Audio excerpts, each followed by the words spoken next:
Did I wish?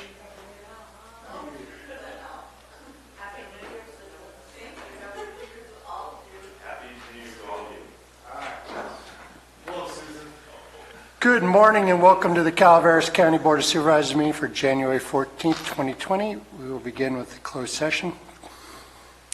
Item 1, pursuant to Government Code Section 54956.9D1, conference with legal counsel regarding existing litigation, Calaveras residents against commercial marijuana v. County of Calaveras, Board of Supervisors of Calaveras County et al. Calaveras County Superior Court Case Number 19CV44446. Thank you. Is there any public comment regarding this item? Seeing none. Before we go to closed session, Supervisor Mills has contacted me and he will be not joining us this morning. Thank you very much. We will return at 9 o'clock.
Good morning and welcome back to the Calaveras County Board of Supervisors meeting for January 14th, 2020. We have nothing to report out from closed session. Is that correct? Yes, ma'am. Okay. Item 1, pursuant to Government Code Section 54956.9D1, conference with legal counsel regarding existing litigation, Calaveras residents against commercial marijuana v. County of Calaveras, Board of Supervisors of Calaveras County et al., Calaveras County Superior Court Case Number 19CV44446. There was no reportable action taken. Thank you. Now we'll try to get back on calendar. Well, if you could please rise if you're able for the Pledge of Allegiance. Madam Clerk, will you please lead us? Let us begin.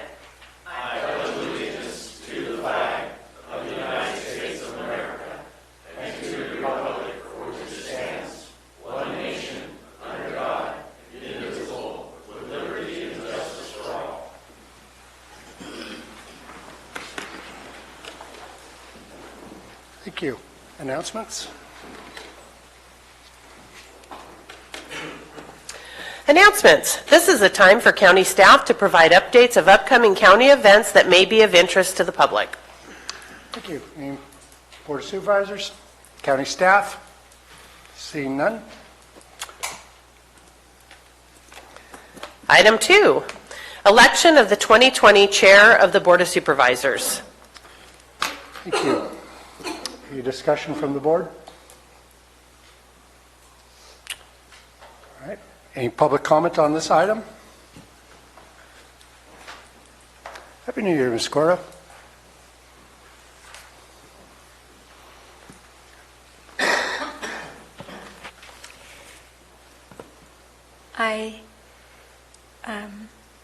I'm sorry that one of the supervisors is missing on a very important vote like this, and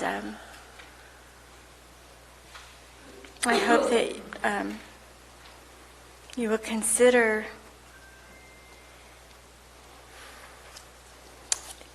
doing something that makes a lot of sense, and it's a very important vote, and I pray that you make the right one. Thank you. Further public comment on this item?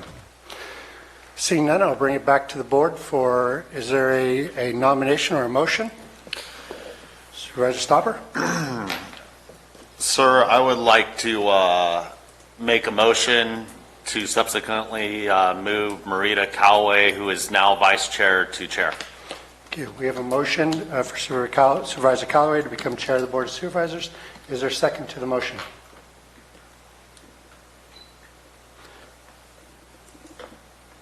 He's looking at you. You're not going to second it? No, I thought you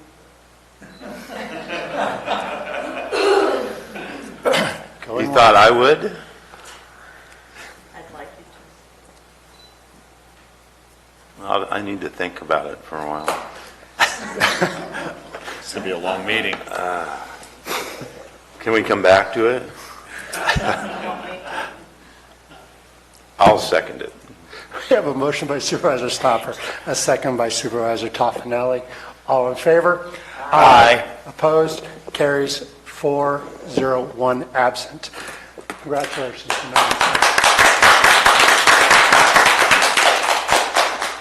Here you go, Marita. Oh, yes, it does. That's another discussion. Item 3, election of the 2020 Vice Chair of the Board of Supervisors. I move, I can't do that. You can do whatever you want. You're the chair now. It's true.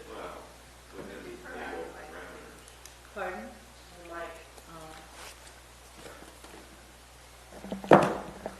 I would like one of my colleagues to nominate Ben Stopper for vice chair. I nominate Ben Stopper for vice chair. I'd like one of my colleagues to second that motion.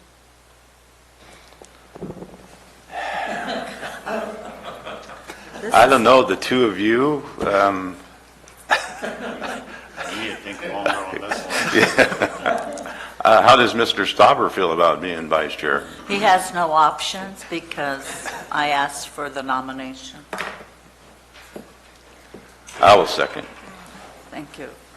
We have a motion and a second for Ben Stopper for vice chair. All in favor? Public comment. Oh. Oh, yeah. You know what That's why you're they doing put the yourself, sticker right in right? front of me. Is there any public comment on Mr. Stopper being vice chair?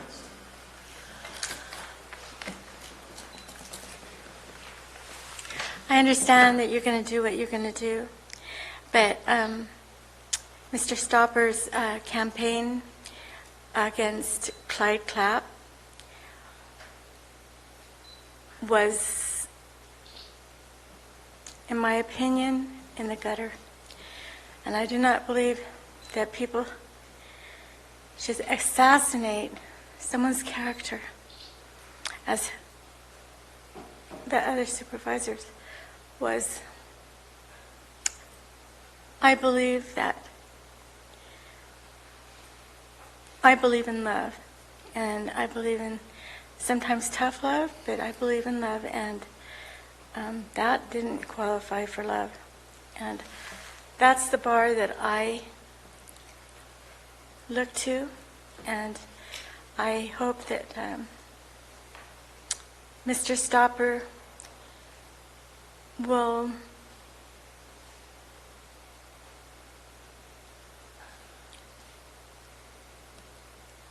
consider what I've said. Thank you. Thank you.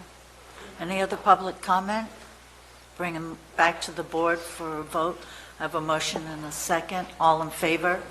Aye. Opposed? So moves on a 4-1 absent vote of the board. Thank you.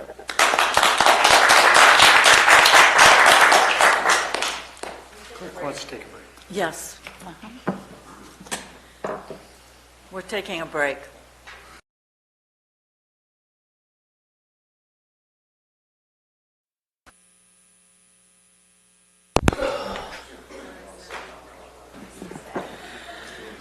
Thank you for your patience in allowing us to do our laundry. And I'm sure my colleagues will remind me how to run a board meeting if I don't do it. All right. I'd like to move to general comments. I'm so used to saying, so the clerk will have to remind me that she does it, not me. Madam Clerk. General public comment. Any item of interest to the public that is within the subject matter jurisdiction of the board and is not posted on the consent or regular agendas may be addressed during the public comment period. California law prohibits the board from taking action on any matter which is not posted on the agenda unless it is determined to be an emergency by the Board of Supervisors. If public comment is completed before the 30-minute allotted time period, the board may immediately move to the next order of business. If public comment is not completed during the allotted time period, it will be continued as the last item of business in order to provide an opportunity for the remainder of comments to be heard. Are there any public comments on items not on the agenda? Thank you. Good morning. My name is Mary Ellen Souza. I'm a resident of Mountain Ranch.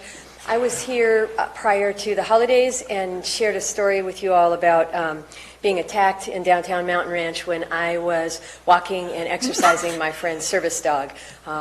She was out due to surgery, and I was in downtown Mountain Ranch. And I ran out of time that day, and I'm not one to just complain and not offer solutions. And I wanted to provide a couple of ideas for the consideration by the board. The way I see it, there's a couple of issues. One, it's clearly out-of-control dogs. Two, it's negligent owners.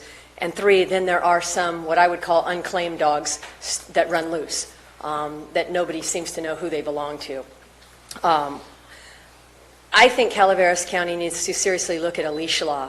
The incident that happened with me with the service dog that I was exercising, if that man had had that dog on a leash, Russo would have never been mauled. That owner was across the street when that dog chose to aggress, completely unprovoked, and attack us. A leash would have prevented that. I realize that when we're talking leashes, a lot of people get nervous about having to have a leash on their dog at all times. I'm not talking about private land, I'm talking about public land. We were on Mountain Ranch Road on a bike path where anybody, including an adult with a child, an unsupervised child, another person walking a dog, should feel safe to walk. The other thing is, I think, Jack, you've been really good at this in the past of bringing people together for kind of town hall style community discussions. I'd encourage you specifically as my supervisor, but all of you to consider convening some kind of a town hall community meeting so people can talk about what are the issues with animals and dogs in particular. Many of my neighbors have lost animals. I know you have, Jack, livestock to animals that are running loose. I will say it has gotten better as some of the control has been put on the illegal cannabis grows and that sort of thing, but there are still too many dogs out there that are running loose. And then another piece I think has to go hand in hand, and that's the adequate funding of animal services.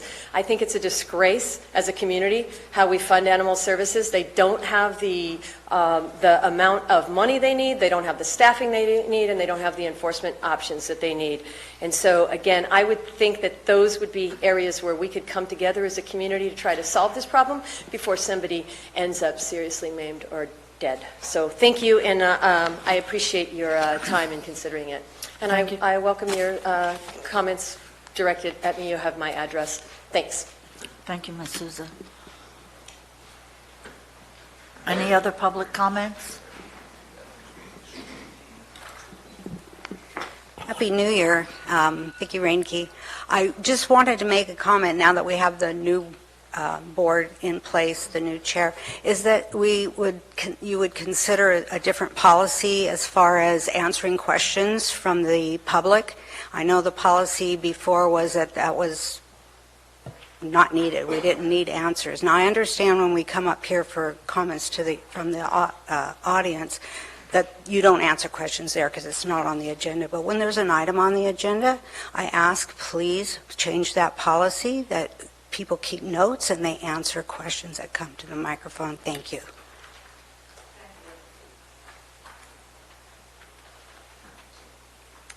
Good morning, Beth Whitkey, District 5. I'd like to talk a little bit about the upcoming election and some transparency in people's transparency in their campaign literature, and also the claims they make on their websites about their past experience. It's unfortunate that Mr. Mills isn't here today, but he's made a lot of dubious claims about his past work history, his education history, and I think that is relevant, that people need to know the truth about the people when they go to the polls. I also want to talk about some of his campaign literature. His anti-cannabis page talks about all of the terrible things that both registered and unregistered growers have brought to the county. Those talking points are identical to the talking points of the people that are suing the county over the EIR that he voted to certify. There used to be a link on his Silent Poison page that went to the Crackham lawsuit page, and it appeared that he was actively fundraising to sue against the county. That strikes me as a serious conflict of interest, and that all closed session items before the county on this new lawsuit, he should be recused. So thank you.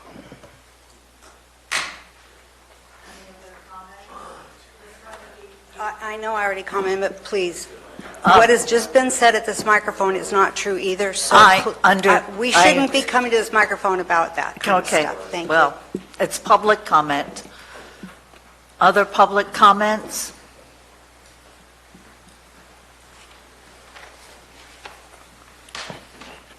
Well, it's time to run against each other and see how dirty you can go. And I'm sorry. I think Supervisor Mills has done an exemplary job And I totally support him. And people that want to degrade him and lie about him and assassinate his character, I feel sorry for you.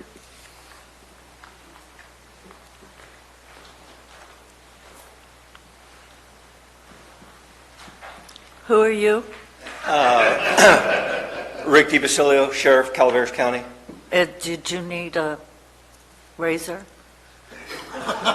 No, I don't think I do. I did shave this morning. I missed a couple of spots, though. I just want to come up and say good morning, Board Chair and Vice Chair. Congratulations, and I'm sorry all at the same time. I wanted to ask, I have a presentation, probably about a 20-minute presentation that I'd like to bring forward at a future meeting for a product called Smart Water. It's something that is very innovative for the Sheriff's Office in reducing thefts and helping us solve some burglaries and some thefts. So I just would like to do about a 20-minute presentation. So if you guys can give me a day or when we can do that, I'd like to be able to set that up to do that. If you could talk with Mr. Alt and Okay. Ms. Severud I on will do that. establishing it. Yeah. We can do it, like right before public comment or right after public comment or something. Like I said, this will be short and brief. It'll just be a little PowerPoint presentation. Or does it stop public comment? Is that why you No. want to do it before public No, comment? no. It'll probably bring on more, so if you want to do it before, it would just add to public comment. All right. So your choice, however you'd like to do it. Something with a study session is what you're suggesting. Small, brief presentation along with another study session. No. Let them Okay. decide. No, the product's already been purchased by the Yeah. Friends of the Sheriff's Office. This is something that we're just going to enact. I want the public to know about it, and I want the board to know about it, and I just think that it would be something very informative for the public and the board to know what the Sheriff's Office is doing besides spending your money. Because I know that bothers you. It does. If you could talk with the two Sure. of them and set something up. Okay. Fine, thank you. And congratulations.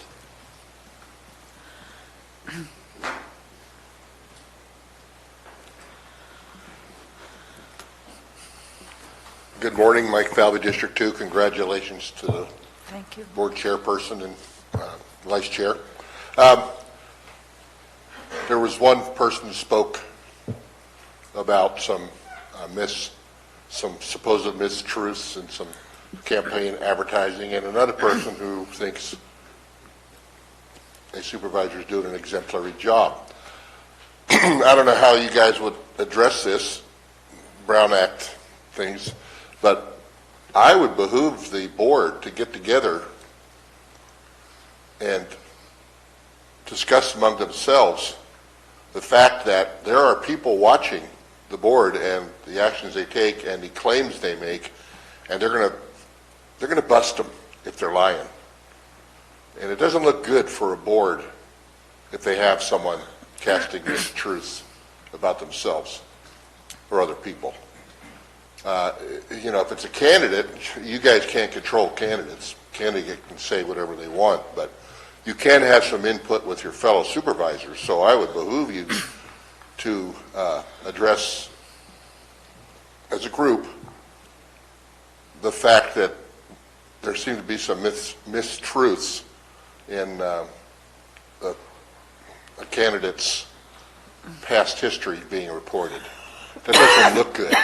It doesn't instill a lot of confidence in the public, no matter what side you're on. So maybe the board ought to get together and discuss it among themselves. Not to blow yourself up too much in public, your experience, etc. Thank you. Thank you. Any other public comment? I'm going to close public comments. Just information, Supervisor Garamendi mentioned it when we started board earlier, that Mr. Mills is over at the courthouse. He's a witness in a trial over there. That's why he's not with us. Okay, I'd like to move to the consent agenda. Consent agenda items are expected to be routine and non-controversial. They'll be acted upon by the board at one time without discussion. Any board member, staff member, or interested party may request removal of an item from the consent agenda for later discussion. Okay, does any board member wish to pull an item from consent? Any member of the public? What? Sorry. Number 6, just briefly. Just have a couple of questions. Okay. Anyone else? Yes. Nothing bad. 13. Okay. Excuse me. May I have a motion on the balance of the consent agenda minus item 6 and 13? I'll move the remainder, Madam Chair. Motion by, Second. How soon we forget, you just lobbied me for, did you listen to these people saying we got to be nice? Tell the truth, you're right. A motion by Supervisor Tuffanelli, a second by Supervisor Stopper, all in favor? Aye. Opposed, passes on a 4-0-1 absent vote. Thank you. Item number 6. Item 6 is from the Public Works Department to authorize the board chair to execute Amendment 1 to an agreement with Holdridge and Cole Consulting Engineers and Geologists, increasing the maximum amount payable by $81,546 for a total not to exceed amount of $127,357 for the period of December 18th, 2019 through December 31st, 2020, to complete the design phase of the 2017 Winter Storm Hoover Road Repair Project and provide geotechnical services during construction. Mr. Pack, I just have a couple of quick questions on this. What's the reason that the planning part of this has been expanded by so much? It looks like it's gone up close to $66,000. Let's see, let me pull that back. I apologize. Again, my name is Joshua Pack. I'm your Director of Public Works and Transportation. The original, and looking at those total numbers, most of the request looks like it's under additional construction inspection and administrative costs, construction support. So a lot of the costs that we're asking for is as the project's moving forward to construction, the need to have them on call as engineering-related questions come up. That's necessary. The original scope didn't include that. We also had some additional geotech investigations that were necessary in order to deliver the project, and so the original scope didn't include that. So this includes some of the additional work necessary to get that to construction. Okay, that you also answered my other questions with that. Thank you very much, sir. You're welcome. Okay. Or is there any public comment on item 6 since it's been pulled? May I have a motion on this item? So moved. Second? Second. Motion by Supervisor Stopper, second by, Supervisor Garamendi, all in favor? Aye. Passes on a 4-0-1 absent vote. Number 16?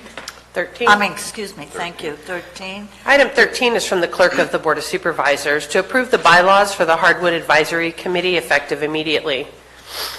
Ms. Goda, did you want to come up here and give us what your question is, please?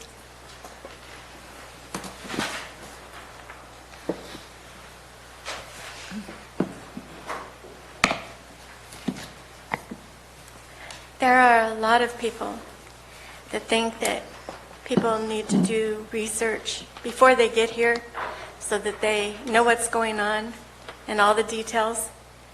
And even supervisors, they expect them to do that. But it's very difficult sometimes to find information that's pertinent to the subject. And sometimes people in the county are reluctant to give that information out. Or they postpone it and say, well, we can't get it right now. And I've had all these experiences myself. And you guys pass these things without telling the public what is going on. And for instance, this particular one, it would be interesting to be able to see what those bylaws are, so we could intelligently comment on them. But you guys have it over in the consent agenda where it's not even going to be discussed. And so I would really appreciate knowing what those bylaws are. It would have been nice ahead of time before you guys made a vote. I can just want to, answer the bylaws are on the county website under the agenda item that went out to the public. That's the same agenda that we all use. Well, I don't expect you to subsidize me so that I have access like that, but I don't. Diane, don't we have a system where there's copies in your office? There's hard copies. Did you want me to comment on that? Yes, please. Okay. Do you want to finish public comment, and then I'll circle back? Yeah, is there any other Okay. public comment on this item? No, thank you. Please Okay. go ahead. Okay, so it is part of the agenda item. The bylaws were attached.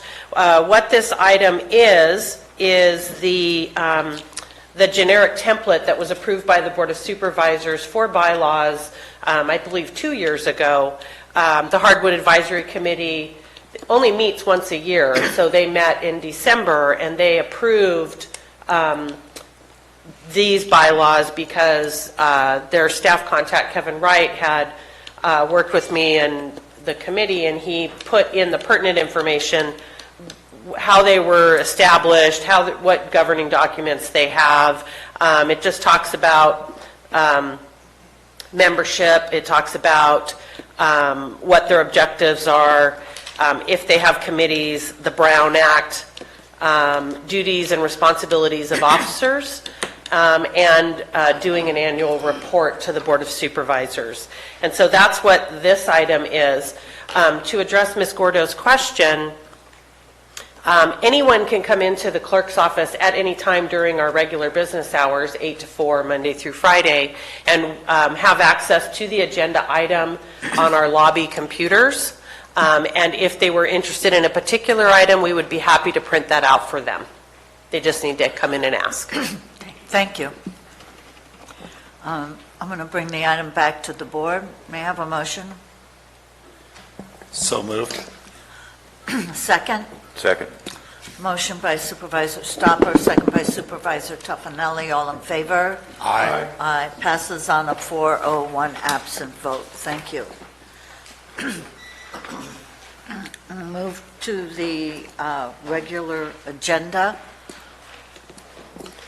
Item 20 is from Public Works, to adopt the plans and specifications for job order contracting projects for Public Works and the County Administrative Office, to authorize the Director of Public Works and Deputy County Administrative Officer to incorporate any final changes into the respective bid documents before advertising for bids, subject to County Council approval to the extent said changes affect any contractual terms or conditions, and to authorize the Department of Public Works and Deputy County Administrative Officer to solicit formal construction bids.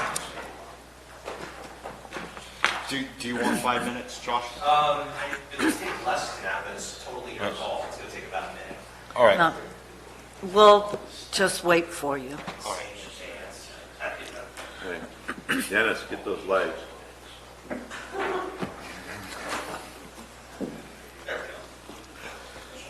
you know those kids? We don't. They were on a website I downloaded. So. Wait a minute.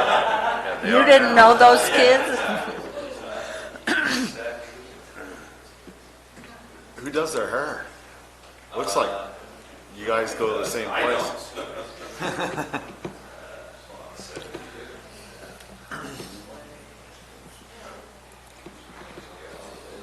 Perfect. All right. I think we're good to go. Appreciate your patience here.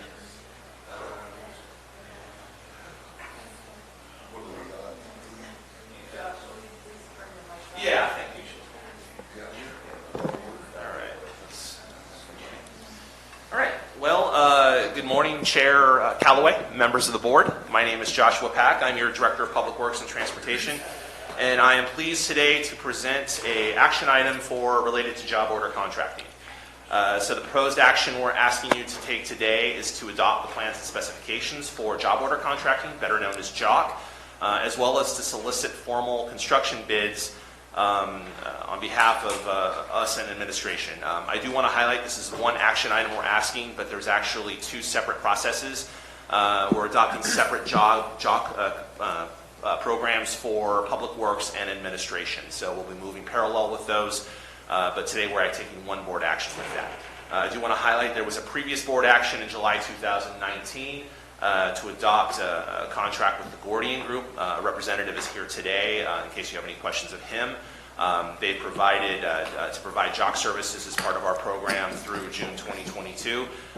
This action today is the next step as part of that contract. So it's been a few months since I've been here, and I want to bring to you what job order contracting is, a little bit of a background. And what it is really is it's an alternative contracting procedure that's designed to allow contractors to complete a lot of smaller projects through a single bid.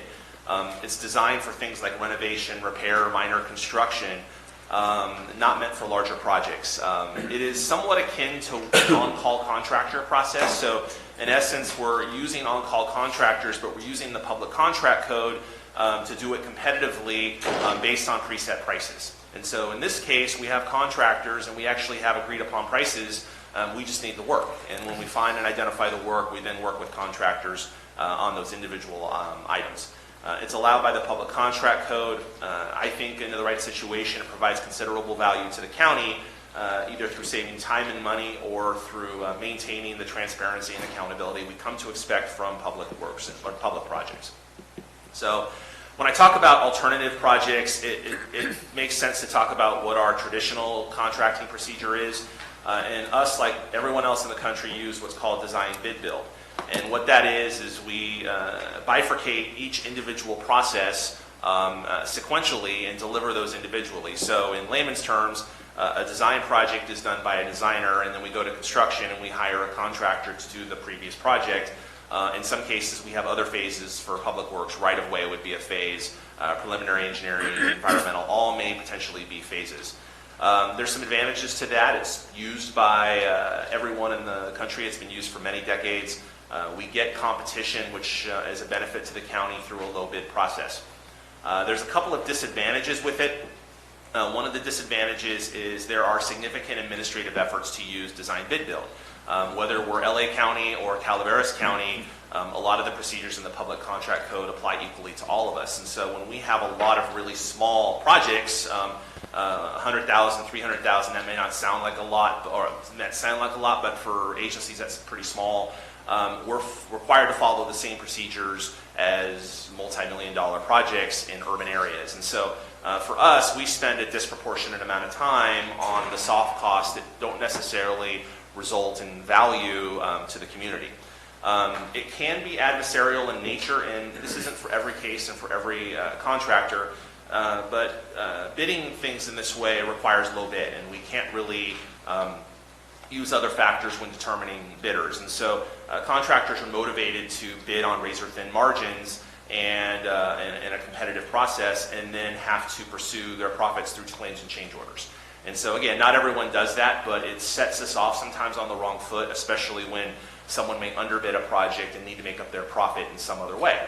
And so there's also the process where the contractors typically aren't involved in the design process. And so they're looking at a design that the first thing they're doing is they're finding faults with it.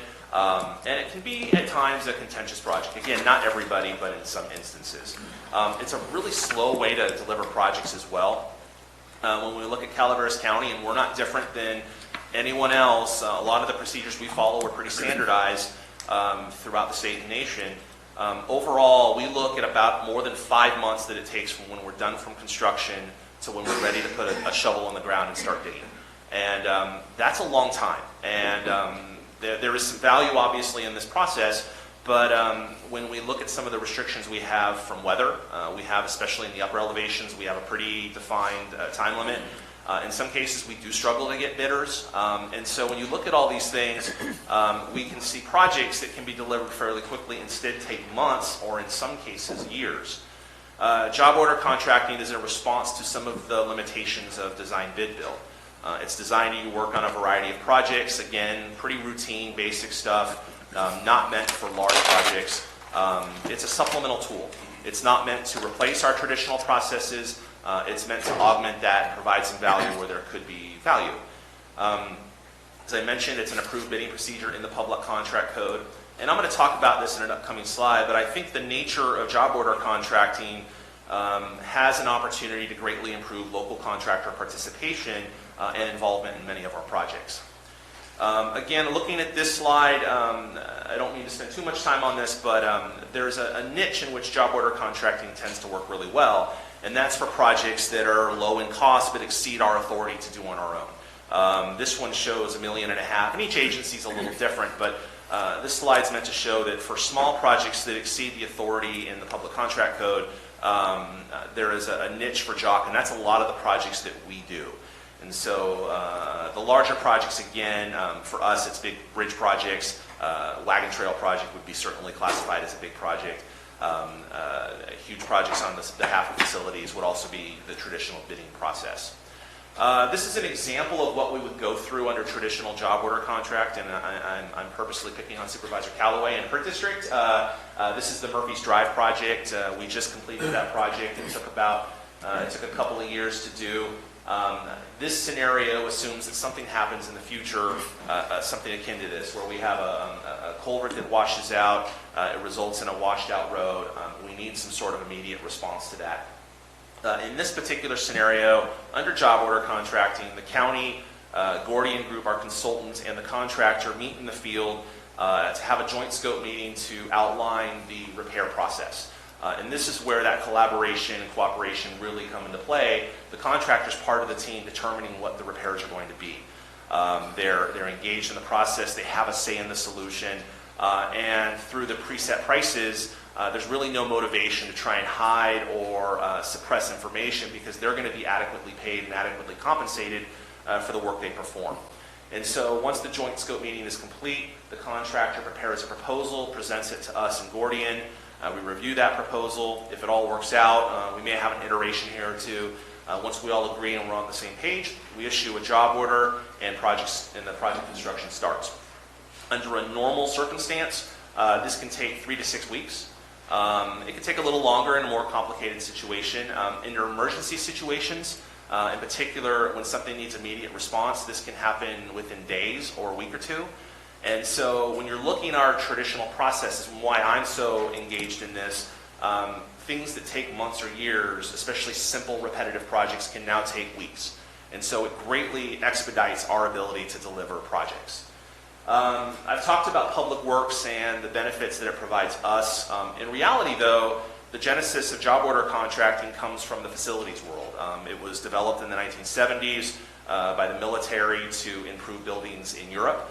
It's since expanded to other uses, but its bread and butter is things like HVAC repair and electrical and plumbing and flooring and sheetrock repair, routine maintenance. It's really designed for those sort of things. And again, when you start thinking back to local contractors, those are the sort of services we have here. We have those folks. And so, again, any sort of thing that the county does that's generally repairs, renovation, minor construction could potentially be eligible under job order contracting. While it's new to Calaveras County, it's not new to California. A lot of agencies use job order contracting. I've highlighted San Joaquin. We've worked a lot with them over the last 6 to 9 months. We've met with their staff. They have a program that's pretty mature, so we've looked at them as a template for us. So scaled down a little bit, obviously, for Calaveras County. The thing I want to highlight here is the agencies here are large. The thing that's unique here is that Calaveras County would be the smallest county that would implement job order contracting. And that's one thing that gets me excited because the benefits and the inherent nature of job order contracting are especially attractive to rural agencies that struggle to meet, they have to deliver projects but may not have the administrative firepower to do so in an expedited manner. If we are successful, I've had 2 or 3 counties already express an interest in our program. We have the opportunity to set the template for many rural agencies moving forward, kind of being an industry leader in this. So the Public Works Director side of me definitely gets excited about that and providing proof of concept that could help a lot of other agencies and not just Calaveras County. There's a lot of benefits. I've talked about some of those already. The two I want to highlight in the next two slides are the quality of work and the potential increase in local contractor and subcontractor participation. First of all, through the improved quality of work, and again, this isn't to say that we don't get good quality out of our other processes, but the thing that we think motivates, has the potential for increased quality is while we're potentially approving contracts in the millions of dollars, the contracts only guarantee $50,000 of work. And so the contractors, through individual task orders, complete $50,000, and then we evaluate the contractors based on their performance. Things like their time, their cost, their responsiveness. We have a dozen or more metrics that will be monitoring contractor performance. Once their work is up above $50,000, those contractors that are best performing work will continue to receive job orders and task orders in the potential amount of millions of dollars.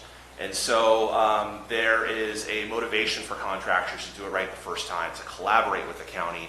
And contractors have the potential for a lot more work at guaranteed costs and guaranteed profit margins. So there's a strong benefit for contractors. There's a strong benefit for us. We want to pay contractors fair and reasonable rates. We're not trying to undercut contractors. And so this sort of guaranteed preset pricing and a potential for additional work creates a scenario which could greatly benefit the county. And again, this process essentially eliminates change orders and claims because we have preset prices. So they can no longer, there's a process. If they have additional items, we just approve a new job order with the new pricing that's already approved, and they go perform the work. So it's a very structured, formalized process. The last thing I want to talk about, and I want to be a little careful talking about local contractor opportunities because on the one hand, I think a lot of folks in this room would agree that we look for opportunities to get our local residents, our local contractors work. On the other hand, we also have a responsibility to the community and taxpayers to do things in a reasonable and cost-efficient manner. In some cases, that works great. In some cases, that doesn't necessarily line up. We also have state laws and federal laws that sometimes limit our ability to contract in those particular manners. But what we've seen with job order contracting is, especially on the facility side, a significant portion of work is done by subcontractors. And with the smaller and recurring maintenance projects that are typically involved, that generally lines up with the local contractor market. Again, there's electricians, there's plumbers, there's roofers here in the community, and they're in a position to provide those services. San Joaquin, they've been monitoring their performance, and they've been tracking both their work with traditional bidding procedures and job order contracting. Their traditional bidding procedures on average saw local contractor participation in the teens and low 20% range, depending on project. With job order contracting, they've seen their percentages go upwards of 80% or more in some cases on average. So again, we have been working with Gordian to create opportunities for participation. We had a pre-project meeting that was very well attended. We had about 30 people in total attend. A lot of those were local contractors interested in the program. To me, that's amazing to get 30 contractors to show up on a non-mandatory meeting. I think it shows a lot of interest on behalf of the community. If the board does approve the invitation to bids, we'll be having a mandatory pre-bid conference, and that'll, again, another opportunity for local subcontractors to establish relationships with potential bidders on the project. And then finally, we have opportunities to encourage local vendors. Again, we have laws and requirements that limit some of those, but in essence, hopefully you see here that the general structure of job order contracting, due to its small repetitive nature and preset prices, is really advantageous to local contractors and local subcontractors to get engaged and be involved in projects that they may have not previously been able to do so. The last slide before I kind of wrap things up, the potential cost savings here is tremendous. In Public Works just alone, we believe we have about $18 million or so in projects that would be eligible for job order contracting over the next 3 years. Running the numbers, I feel that we could potentially save upwards of $900,000 or more just in administrative costs, those soft costs that don't necessarily provide additional construction or additional value in the field. There are opportunities for additional cost savings through things like improved efficiencies, reduced threats and claims to the county, and this is scalable. So the more we use it, there is a greater potential for increased savings. And the last thing I want to highlight here is this is optional. So it's part of our education and experience that if we see projects that we don't think we're going to see cost savings and it might make more sense to use traditional bidding, let's use traditional bidding. So this is, again, it's not a replacement of that. It's a tool, and it gives us an option to pursue the best option on a project-by-project basis.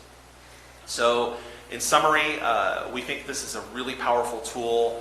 We think it helps deliver small, repetitive projects quickly, deliver them efficiently while still maintaining a lot of that transparency and accountability that we expect from our projects. We look at it as a county-wide solution. Again, it doesn't preclude us from using traditional bidding procedures. This is a tool, a supplemental tool. And the last thing I want to highlight here is the risk is pretty minimal to the county. There's minimal contract value, as I mentioned, $50,000 minimum limit, so those are small projects for us. There's no obligation for additional job orders. If a contractor doesn't perform the way we like, we don't have to continue to use them. State law and the Public Contract Code limit this program annually, so each year we have to come back to the board to have this renewed. So if the board doesn't like the performance, if the board has issues or concerns, the board would certainly have the right each and every year to weigh in on the program and continue or discontinue based on your vision. And finally, hopefully I've convinced you or at least talked about the opportunity for a high reward for the county. This opportunity motivates contractors to complete work on time at a high quality, potentially at reduced cost. And to me, I don't say game changer a lot, but the board has a lot of expectations of Public Works in the county as a whole to deliver projects and deliver valuable programs. And I think this is a game changer for us to be able to meet or exceed your expectations. The last slide before I open it up to questions. This is if the board does approve the invitation to bids. The next steps, we're having a mandatory pre-bid meeting. That's February 6th. So again, another opportunity for local contractors to meet with some of the bigger contractors who may be bidding on this to establish those relationships. We would open bids on February 20th at 3 p.m. Assuming no discrepancies or complications, we would hope to award contracts in March or early April 2020. And if all things go according to plan, we would have a fully active and engaged job order contracting program that could begin delivering projects as early as spring of this year. And so I'm sure you have questions. I'm sure I would if I was up there. And I'm here to answer any questions you may have. Thank you for your time and your attention this morning. Thank you. Do any of the supervisors have questions? Mr. Garamendi? Thank you, Madam Chair. Thank you very much, Mr. Pack. I attended that non-mandatory meeting. It was very informative. Thank you. I'm still trying to learn this program. I think I understand how it works in Public Works, but I have two questions. And they both come around. First one is how are we going to, when we give out these bids and we collect the people submit their bids, how are we going to scale or weight local contractors? And then more important, or as important, how will we define what those actually are? For example, we have contractors whose business may be in Amador County, but they live in Calaveras, or vice versa. How will we weight? My first question: how will we weight local contracting? Yeah. It's a good question, and so we have. First of all, we have a sheet that's totally editable and changeable.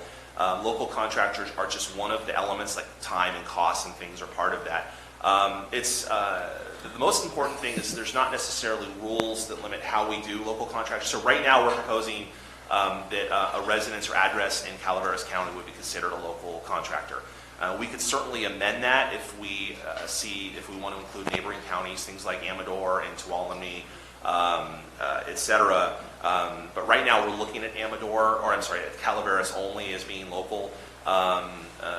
But we use, and the most important thing here is that we're fair and impartial. So in some cases, it's apples to apples, contractors performing work on the same sort of way. We can look at the use of local contractors as one of the determining factors of performance. There are some cases that local contractors just can't perform work, and I'm going to pick a really exotic solution, but let's say we have a bridge that's underwater and we need to do some sort of underwater excavation. I mean, we don't have that. I don't mean to offend the local contracting community, but I'm not thinking we have 30 vendors in town that are experts at doing underwater underwater sort of work. So we got to be a little careful with that on using that as a determining factor. There's also state and federal laws. Some of our grants prohibit from using that extensively.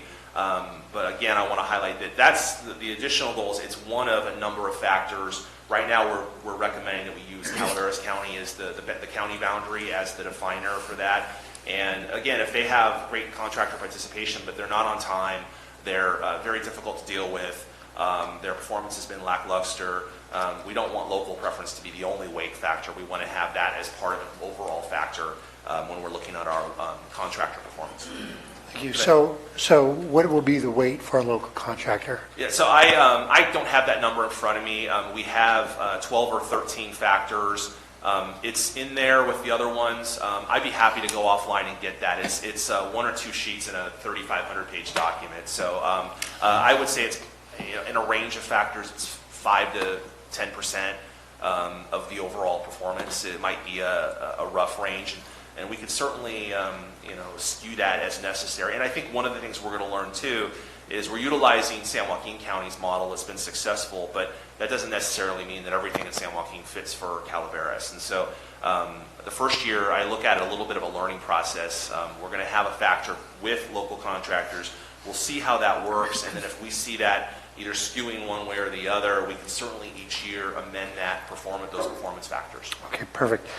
Second, actually turns into 3 questions, Madam Chair, if that's all right.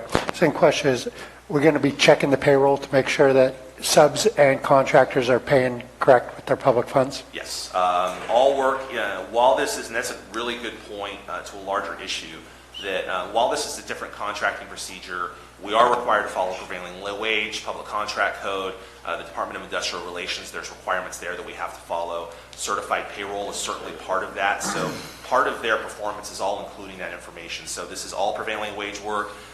Contractors, subcontractors doing that will be eligible for that. We'll be tracking and monitoring it. And that will also be a metric of their performance by turning those in, submitting that information.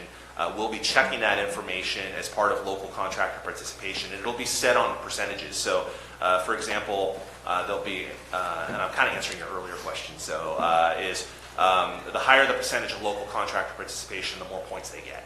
And so if they have less than 25 to 50%, 50% to 75%.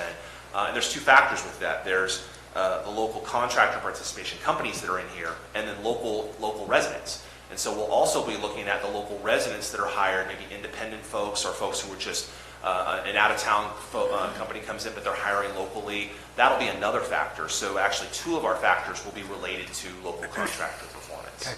Final question is, just because I was trying to explain this to somebody over the weekend in anticipation of this. So let's use an example. Let's say you're a glazer, and you've got to deal with the facilities. We blow out this window, you're going to come in and fix it. Will they also be working with, for example, your department in case we have a blown out windshield to replace those? Is that the same contract that they'd be going for, and how would that sort of impact?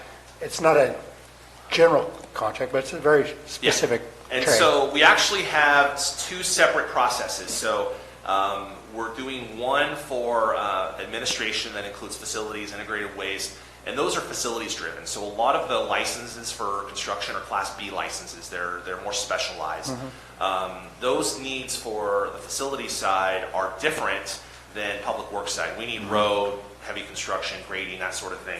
So the contractors are on the other side. So we'll have 2 separate processes, but there's nothing that precludes crossover. So if facilities needs a road repair, and maybe it's under our job order contracting program, not under facilities, we could certainly deliver that through our job order contracting program. And if we have needs, for example, we're doing repairs in Building D on Public Works. If we want to use job order contracting through facilities, we could certainly do that as well. So it'd be 2 bid documents? It's 2 bid documents separate, one more leaning towards facilities and one leaning towards the Public Works side. But I could ask Bonnie, our deputy CAO, to do a project on her side, and vice versa. Bonnie could ask us to deliver a project, and obviously their budget would pay for it, and our budget and those things wouldn't be affected. But So obviously, if Patrick's buying an aggregate for the equipment shed he's putting up over there, you would have that bid, and so that would make more sense. Although I will say, the facility side is more encompassing than the public works side. The facilities, I believe,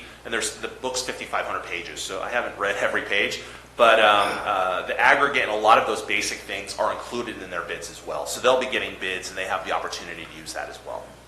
Okay, thank you. Thank you, Madam Chair. Mr. Stopper?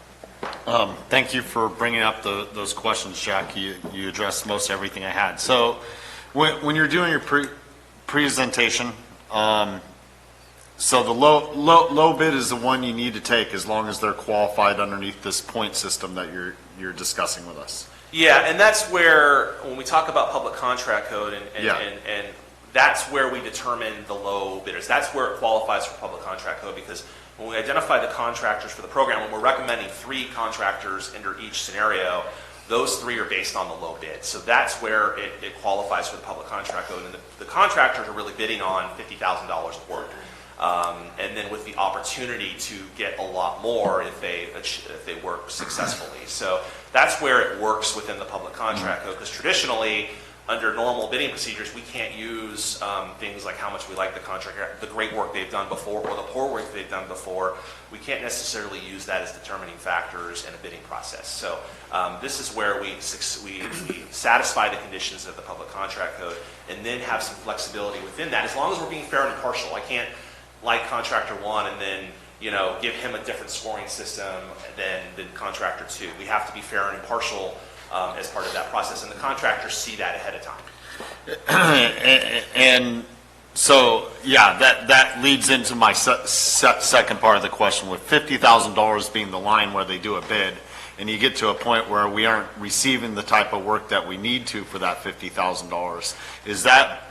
Is that contractor then disqualified for being one of the bid contractors later on other jobs, or are they just lowered on the bar for putting in the bid? Yeah, it's a good question. And so generally speaking, they're lower. There could be a disqualification, but I don't want to say they're disqualified. They're still eligible, but we're not going to use them. Right. And that's and that happens sometimes. And I can say I've seen scenarios in which the first case or two don't work, 50,000, and then they make changes that could potentially lead us to an improved relationship. So we don't want to necessarily burn that bridge. A year is a really short time. Yeah. And so what usually happens with a job order contracting program is you have 3 contractors that you've identified. Usually 1 or 2 kind of stick out from the rest, and they tend to get the lion's share, and usually 1 kind of drops out. And then what usually happens, and again, I'm not predicting anything and leaning anything, but usually if they see that and we're just struggling with that relationship, they usually in subsequent job order contracting programs usually don't bid, because they know it's not a program that works. And sometimes it just doesn't fit. Sometimes the local contract or the contractor it's just not working out. It's not the right fit for them. They don't perform as much work as they were hoping. They don't bid the next time, and then the ones that are really successful tend to stay in the program. And so over time, it tends to mature. And we've seen this in San Joaquin and the other agencies. These agencies have been using it for a long time. I'm not aware of anyone who's dropped a job order contracting program that's had it in place. So it kind of leans to the success of the program statewide. So basically, it creates a more competitive market for these contracts, in the sense that you want to put forward a quality product at the best price for us. Yeah, and at the same time, it's guaranteed profits for them. So when they bid what's called a multiplier. And so if they think that it costs $10 to deliver a widget, or the actual cost to deliver a widget is 10, if they add 10%, then they're going to get paid $11 for that widget. And so whether they deliver 1 widget or 50 widgets or 5 million widgets, they're going to get paid that same profit margin. So there's no value in hiding something and then trying to jack up the price later on, because they've already agreed to a price based on the competitive bidding process. Understood. Thank you very much, Mr. Pack. Supervisor. Hi, Josh. Thank you. Good morning. It's interesting you picked $50,000. Is there a reason you picked $50,000? Because the state raised the level recently and we adopted it, that you can go without bids to $60,000. So I'm between 50 and 60. I don't, why the bottom isn't 60? Yeah, and the reason is there's no real rhyme or reason. We looked at other agencies. Some agencies don't have any minimum. They say there's zero guaranteed work, and the concern with that was that that contractors may not bid if they don't have some sort of guaranteed minimum. Other agencies do 100,000 or more. Our concern, especially in the first year, was we didn't want to have something so like 100 or 200,000 that if we found a contractor that wasn't really working well, we felt that $50,000 was enough to set a bar that would attract contractors without exposing us to so much risk. And so in reality, the difference between the 50 is coincidental. It's not, there wasn't a design to line it up with the 60,000. It's just coincidental. And it's a number that other agencies have kind of landed on over time. And like I said, some don't do any, some do a much higher number, especially some larger agencies use a higher number. But yeah, it's more coincidental than anything else. And then the other question I have is your statement about eliminating change orders. Simply because if we're doing a job and the scope of work is this, and you run into something that's not under the scope, would normally describe what a change order is. You're saying there's already pricing in there for whatever it is. So is it a separate contract to do that? Yeah. It is a separate contract. So it's actually... So otherwise it's a change order. No matter how you disguise it, it's going to be a change order. Yeah, the semantics are a little bit different. You're correct, and the semantics are the same. We don't call it a change order. It's issuing a new job order. So basically, let's say they had to replace this panel, and I love this panel. It's fantastic. But let's say you changed this paneling, and you decided you wanted to change that paneling in two. And so under the normal situation, we'd issue a change order. Sometimes we don't know what that pricing is. And so then you'd have to haggle with the contractor on that price. And sometimes that's a struggle, depending on the price they give you. Here, we issue a new job order. And so it's the same preset pricing. It's the same pricing. So yeah, it's a little bit interchangeable. It's not exactly the same because usually change orders, there's a sense of unknown when you issue a change order. Well, this time and materials is what you're tagged with, basically, plus a 10%. Exactly. So maybe time and materials. It's a synonym. It's kind of similar. It's not exactly the same, but I appreciate they're both very similar processes, albeit not identical. But there will. It's still okay. It's just a different word, but it would be a change order. If you're out, you're doing bridge replacement, and you run into during the footings, you didn't realize that there was granite rocks there, and you had to do blasting. It wasn't in the scope of work. It would. Technically, regardless if you had pre-bid money into it, because I have to do a scope of values on some jobs, which is basically what you're speaking of. If we run into something, these are the values at which I would be able to charge for. It's there. There's going to be changes in jobs. It's just you have pre-pricing for it that's included in their scope of work bid package. Exactly. Yeah. So yeah, that's again semantics. I just wanted to make clear. They're very similar. Albeit the thing I want to highlight is it's guaranteed pricing. So there's no, and you dealt with change orders a lot. Sometimes that can be a very stressful issue. And the board just adopted a thing in the consent calendar about that same issue with change orders. Correct. So yeah, so that's it's semantics a little bit. And I just wanted to clarify that. Agreed. Yeah. Okay. Thank you. No, go ahead. I'm sorry, Josh. I just had one more question following up from Gary's question. We say there's a $50,000 minimum. Use the example of the glazer. What does that mean? I mean, are we guaranteeing everybody who bids $50,000 of work, or is it up to $50,000? Yeah. How is that going to impact our little guys? Yeah. So there's we're recommending 3 contracts for facilities and 3 for public works. And so the prime, whoever's that contractor, is guaranteed a minimum of $50,000 of work. Now, whether they deliver that themselves or hire subcontractors to perform that work, the county is obligated to give them $50,000 of work at some point in the year in which that contract's up. Once that $50,000 is surpassed, we're no longer obligated to give them any additional work. And so I don't know if the glazer's the best example. If the glazer's a subcontractor, and that's the other thing, each project can have different subcontractors. So you're not tied into one subcontractor for the life of the So contract. who would be like an example of a contractor? It's George for- Reed, and I don't mean to, let me use them. They're a big contractor. They do work with us in the past. That let's say they get one of our contracts, we are obligated to give them $50,000 of work. Beyond that, and how they use that $50,000, whether they do it themselves, whether they hire subs, the only guarantee they have is that they get $50,000 of work in that calendar year, or in that year of the contract. After that, they are not obligated for a penny more. But the contract max, as we're recommending in the board packet, is $2 million per contract. So they have the minimum of $50,000, but a potential maximum of $2 million. As a matter of fact, public contract code, the max that they allow is upwards of $5 million. So we could use job order contracting for that. I'm not recommending that as a first year. I'm keeping it a little lower. But there's, again, the chance for reward based on a small minimum guarantee. And the guarantee is really trying to just prove that we are going to give you work. We're going to give you an opportunity to come in and do some work, and we're going to impartially evaluate you. And so the concern that we had is if you had a $0, but the board could certainly select that, is that if you have zero, the contractors go, they're not doing anything. They're just doing this just to do it.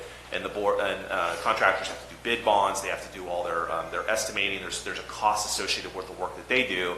And without any guaranteed work, we may see a suppression of bids as a result. I mean, I certainly see it when you look at, Public Works, you buy a lot of stuff. Yeah. But how does that apply for like a facilities? Yeah, so the prime on the facility may be, let's say, for example, an HVAC company may be. And this is where it gets a little more different because there's a lot more variation in a facilities contract because there's a lot of different work and there's not a lot of companies that specialize in all that stuff. Right. And so they may look, a prime may look at the fact that we have a lot of remodeling or general, someone may look and say, oh, you have a lot of remodeling in the future. I'm going to bid this as a prime. And then, but there may be $50,000. They may not get much of that because maybe some of the work is for, the first thing we do is for an HVAC repair. And then the next thing is we have plumbing repairs. We have a $10,000 plumbing repair. And so they might sub that out as part of the project. I don't recall we have limits on subcontracting. Some contracts limit that. I don't recall that we limited that. And so they could theoretically use most of their contract on subcontractors. So you would need a general contractor, and then they would go and hire that glazer. Exactly. So, and there's no limit. I want to highlight, under a large single project, they identify their subcontractors, they have to use them. Under this, they're allowed to use, what we care about is the pricing. So as long as they find a subcontractor that meets the pricing that they approved, that they agreed to, they can use any subcontractor they want. So if they find good subcontractors that work well, especially locally, they can continue to use those time and time again, or if they don't work, they can find another subcontractor. Thank you. Mr. Topanelli. Yes, elaborate on that a little bit. Yeah. Because I am a sub. Yeah, so... The fact is that, yes, they have to submit their subs for approval from the county to the county when they select subs for that project. They may go out and get quotes from subs, but they have to submit that list of who's going to be on your project as a sub. And then you have a right to accept those subs as being qualified to do the work or not, just like you do with the prime contractor.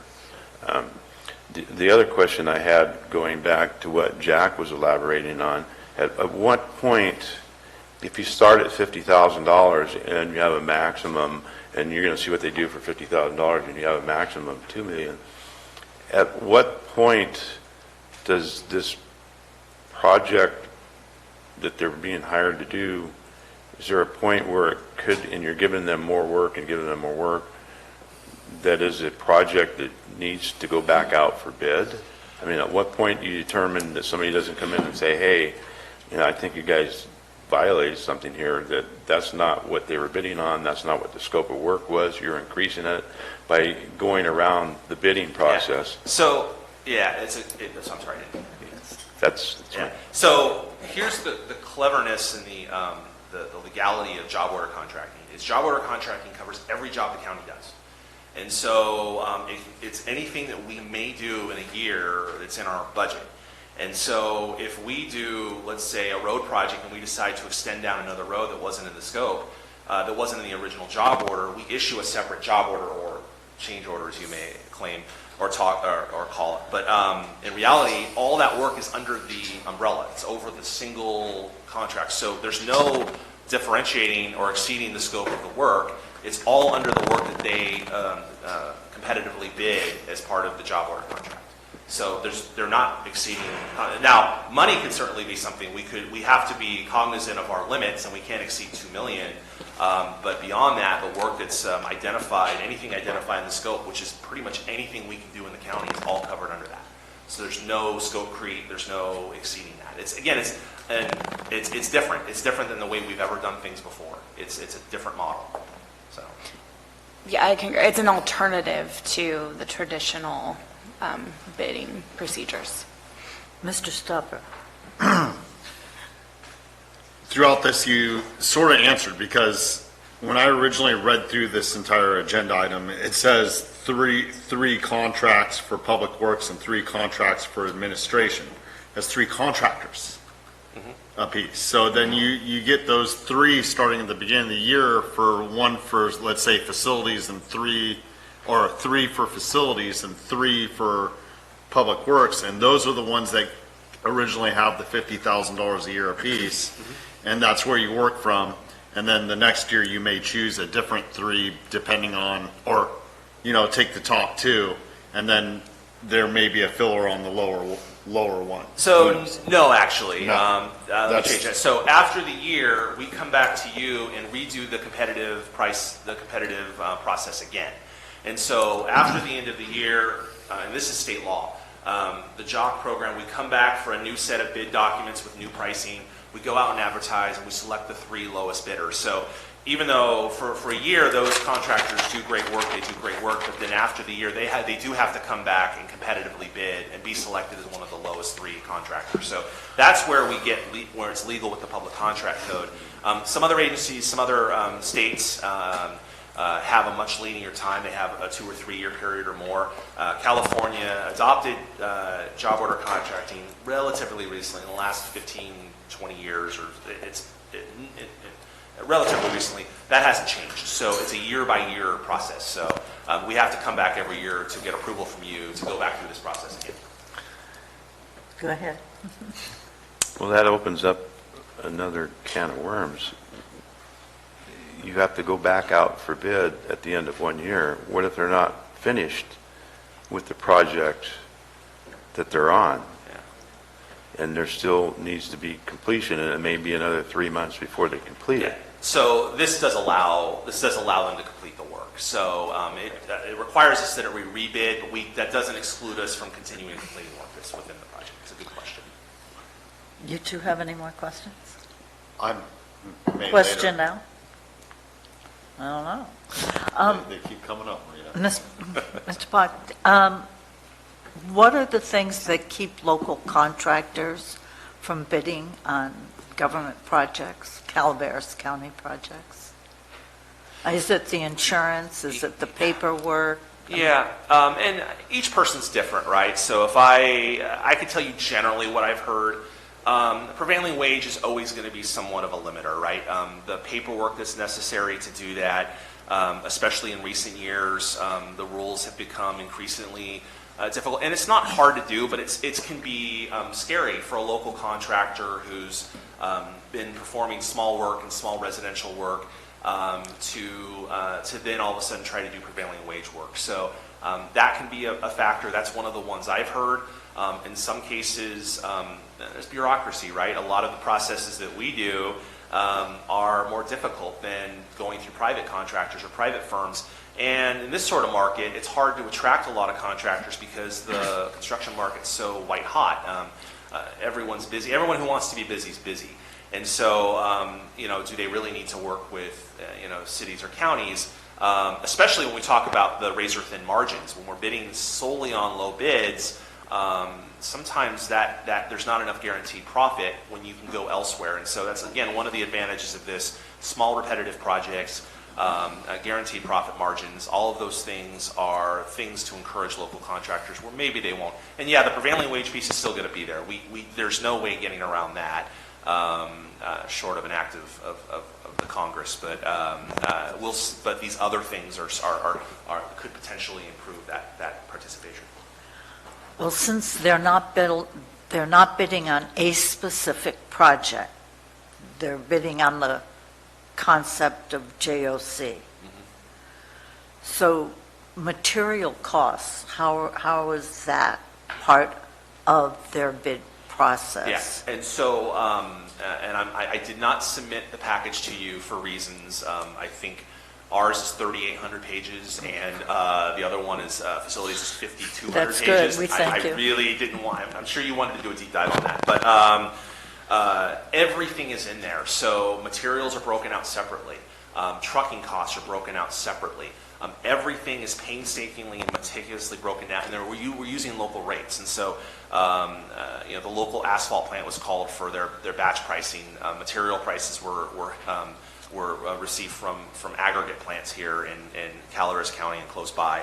And so we're using that information to get that. And then the bidding, it's not just how much can you do to dig that hole, it's how much to get the equipment there, how much to do traffic control. All of these items, how many miles you have to drive to the site, that's included, because the longer you drive, the more expensive it costs in gas and equipment.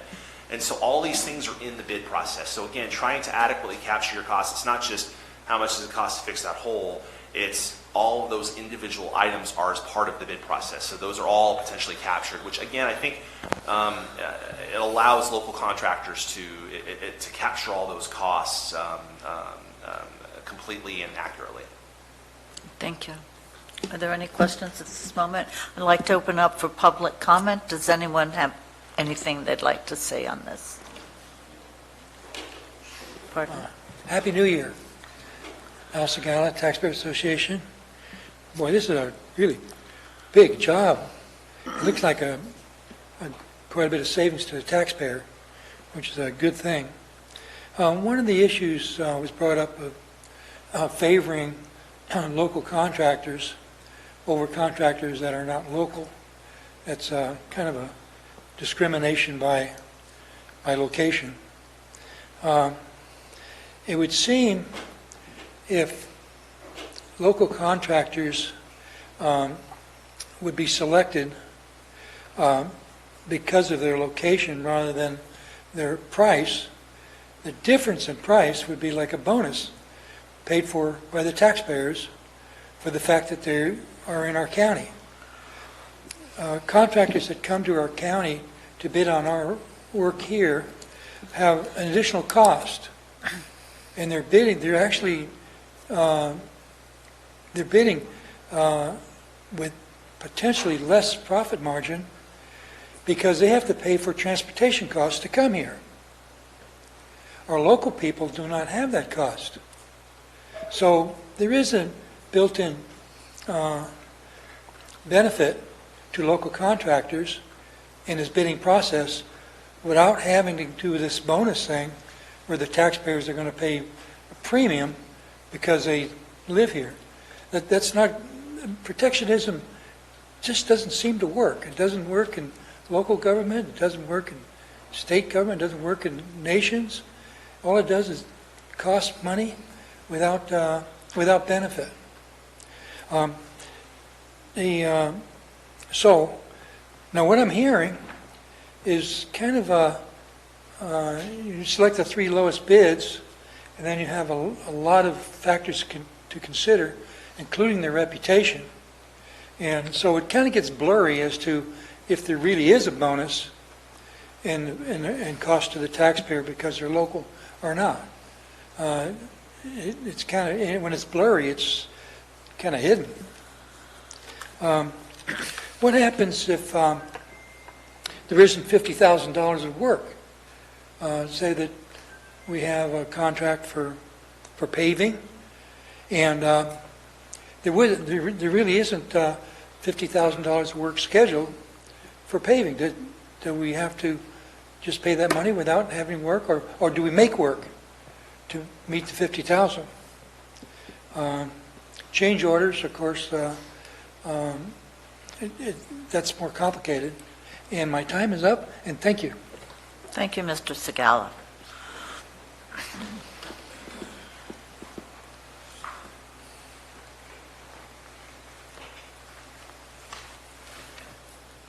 It is a lot of work, there's no question about that. I personally feel that there should be an opening for spontaneity, because sometimes you can make a better deal, and I don't know that this makes it possible to do that. It reminds me of the Middle Ages when everybody had to work 7 years to make shoes before you could make shoes on your own, even though you knew how to make shoes.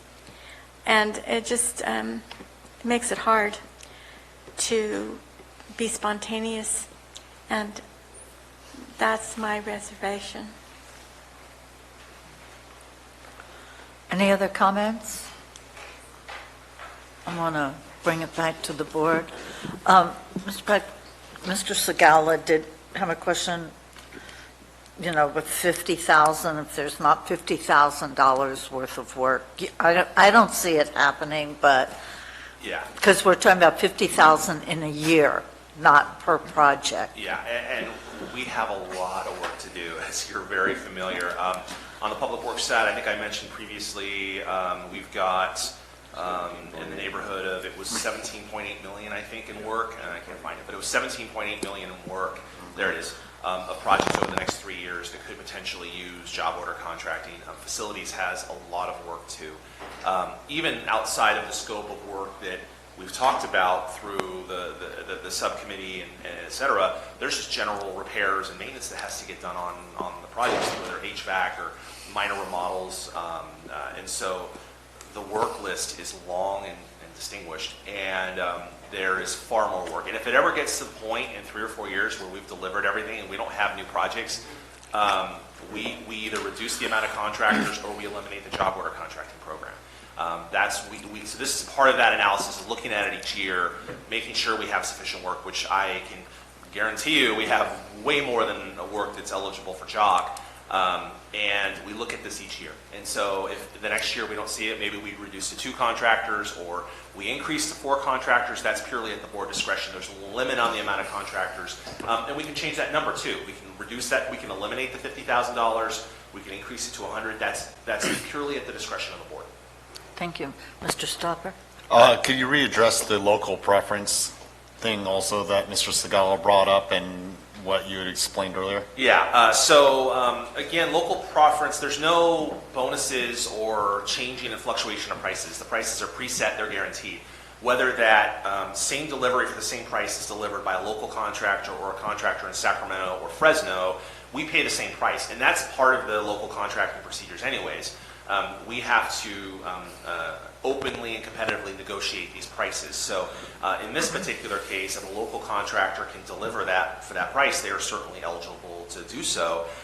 We're using local contractors as one of many factors to look at the overall performance of a contractor. So if 2 contractors are the exact same and one's using local contractors and getting the same value and same performance than the other one, then that contractor may be slightly higher than the first one.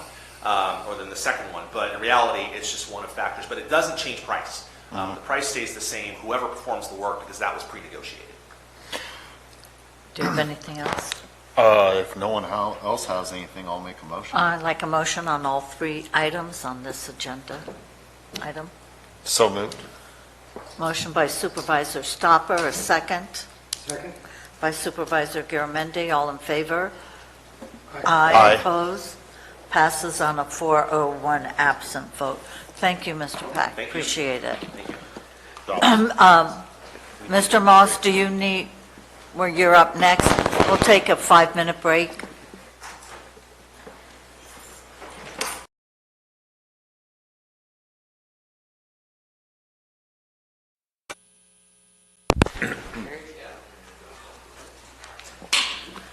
Okay, reconvene the meeting we'll move to item 21. Item 21 is from the Administrative Office to adopt a resolution adopting the Eastern San Joaquin Groundwater Sustainability Plan for Calaveras County. Good morning, Brian Moss, Deputy County Administrator. Today I am coming to you with my groundwater policy hat on. This is a topic that has been brought to the board for approximately the last 4 years with occasional updates to let the board know what the State Groundwater Management Act was, why it was in place, and where we were going. We'll talk a little bit about that today as well. In your packet, I put together a kind of a flow chart, if you will, for the board. It has 7 boxes.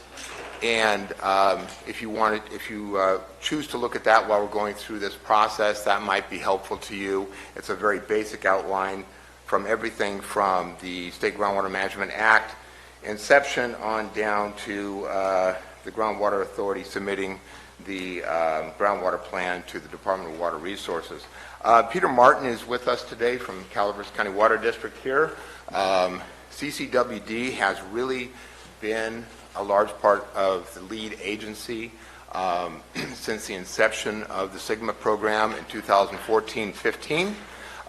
And so he was gracious enough to come on over today to share technical and general information, historical information as well, should it be needed. So again, some of this you'll find to be old hat, but it's an opportunity certainly for a review, and the proposal today, of course, is for the board to consider adoption of the Groundwater Sustainability Plan. So with that said, a little bit of history, like just discussed. 2014, the governor at that time passed and signed off on a couple of bills that resulted in SIGMA, or the State Groundwater Management Act of 2015, the act itself.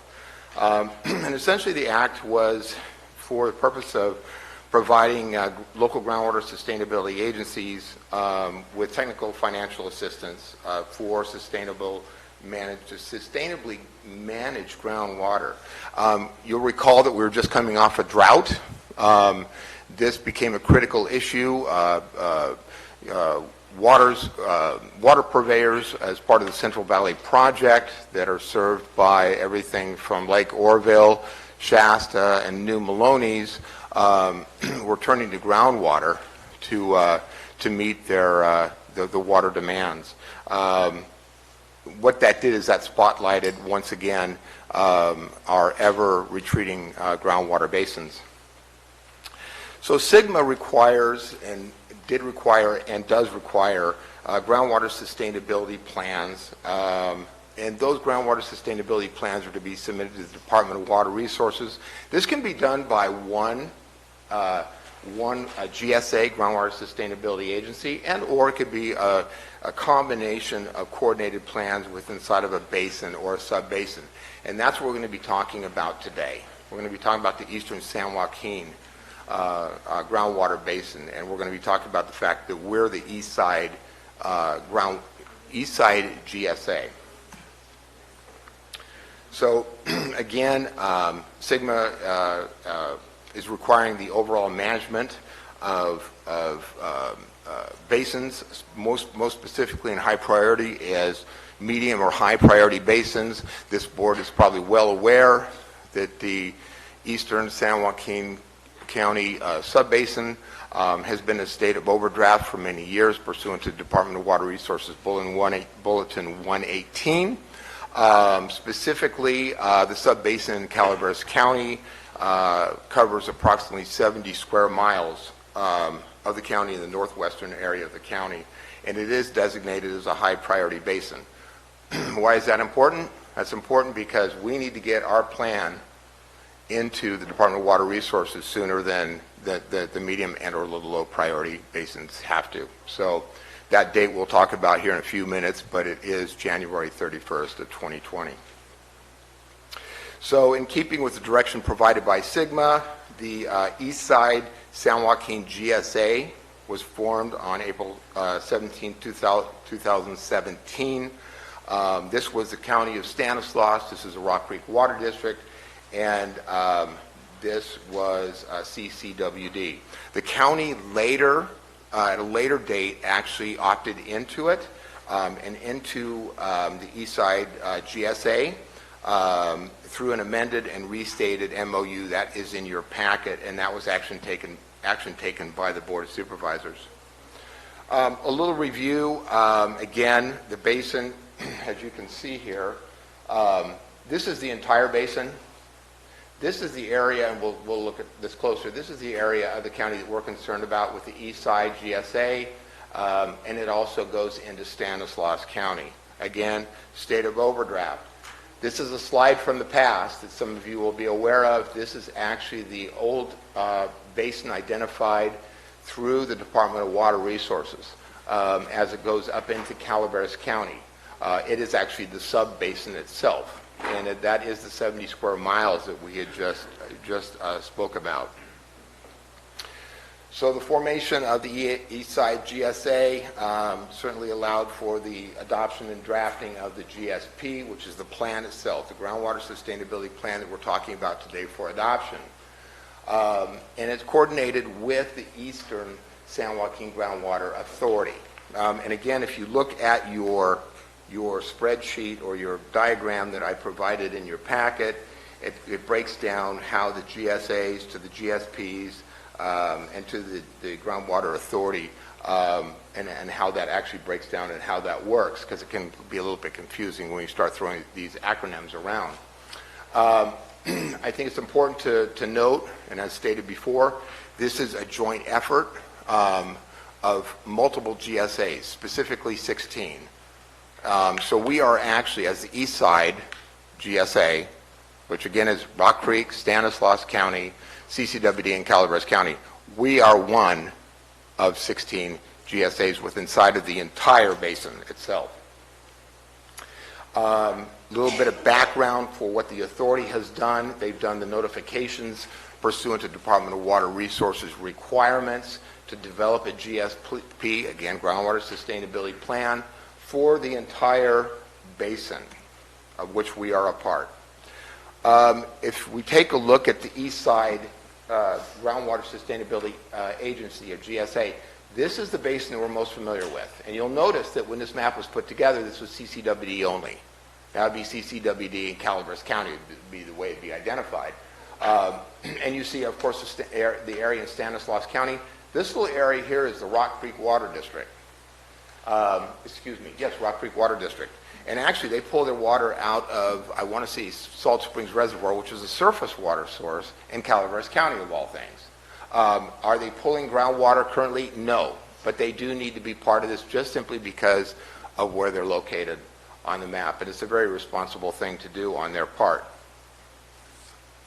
Looking at this a little further, you can see the different agencies here that are represented as part of the 16 GSAs. And here again, once again, you're looking at the East Side GSA. But again, it's all incorporated as part of the larger whole. And here's a slide with, once again, the same idea, but it shows you actually names the specific GSAs that are involved in the GSP. So again, here we are located here. So obviously the East Side GSA, we've coordinated with the Groundwater Authority and all of the other GSAs within inside of the basin to draft up a single groundwater sustainability plan for its members. So a draft was actually drafted up this past summer. And you'll see a July 10th, 2019 date on that. That was something that was distributed to the board as a hard copy as a draft several months ago. So hopefully everybody got a copy of that. I know that Supervisor Callaway was looking at hers yesterday. Once again, another depiction of the groundwater basin as a whole, and depicting the East Side GSA within inside of that. So a little bit of background as far as what the authority has done. Again, they've done their notices of intent pursuant to water code requirements, and The GWA, or Groundwater Authority, actually recommended that all of its members, all 16, adopt the East San Joaquin East San Joaquin Groundwater Sustainability Plan within its respective jurisdictions, and that was hopefully to be done by January 1st. You'll see in the staff report we had some concerns because the consultant for the GSP had accidentally excluded Calaveras County in some of the document. That was taken care of certainly by County Counsel's office. Thank you, Council, for all your assistance on that. So everybody's aware that today is the day that we're bringing this forward for this board to consider. We're the last ones, the last piece in the puzzle to approve the groundwater sustainability plan. And so we're still okay because the deadline for the Groundwater Authority to submit the final plan is January 31st, 2020. That plan will actually be submitted to the Department of Water Resources likely within the next week. They're not going to wait till the 31st. What I can also tell you is that an addendum was done. I'm sorry, Supervisor Garamendi. Why are we voting? Why do we have to approve it if we're already a member of the GSP? Because all GSA members need to sign off on this. So even though we've got a joint power authority, even though we are part of it, we do need your official signature on this. so we delegated. Obviously, that's just not a normal course of things. So this is different. So I'm just asking why. Yeah. No. Again, my complete understanding of it is that Department of Water Resources is requiring all GSA members within inside of a GSA to sign off.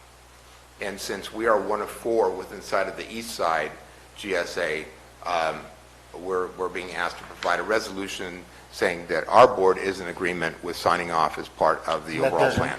Well, obviously we'll go ahead, but it just seems like it sort of undermines the whole JPA concept. Understood.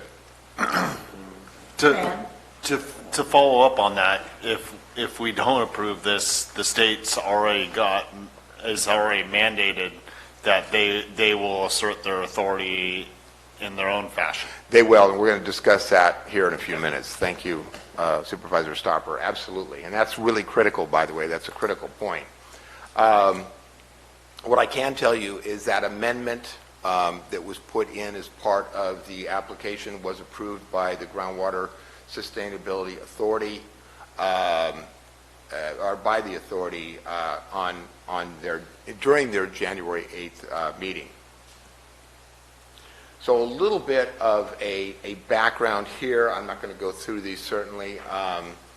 You can see the timeline we just kind of briefly discussed through this presentation.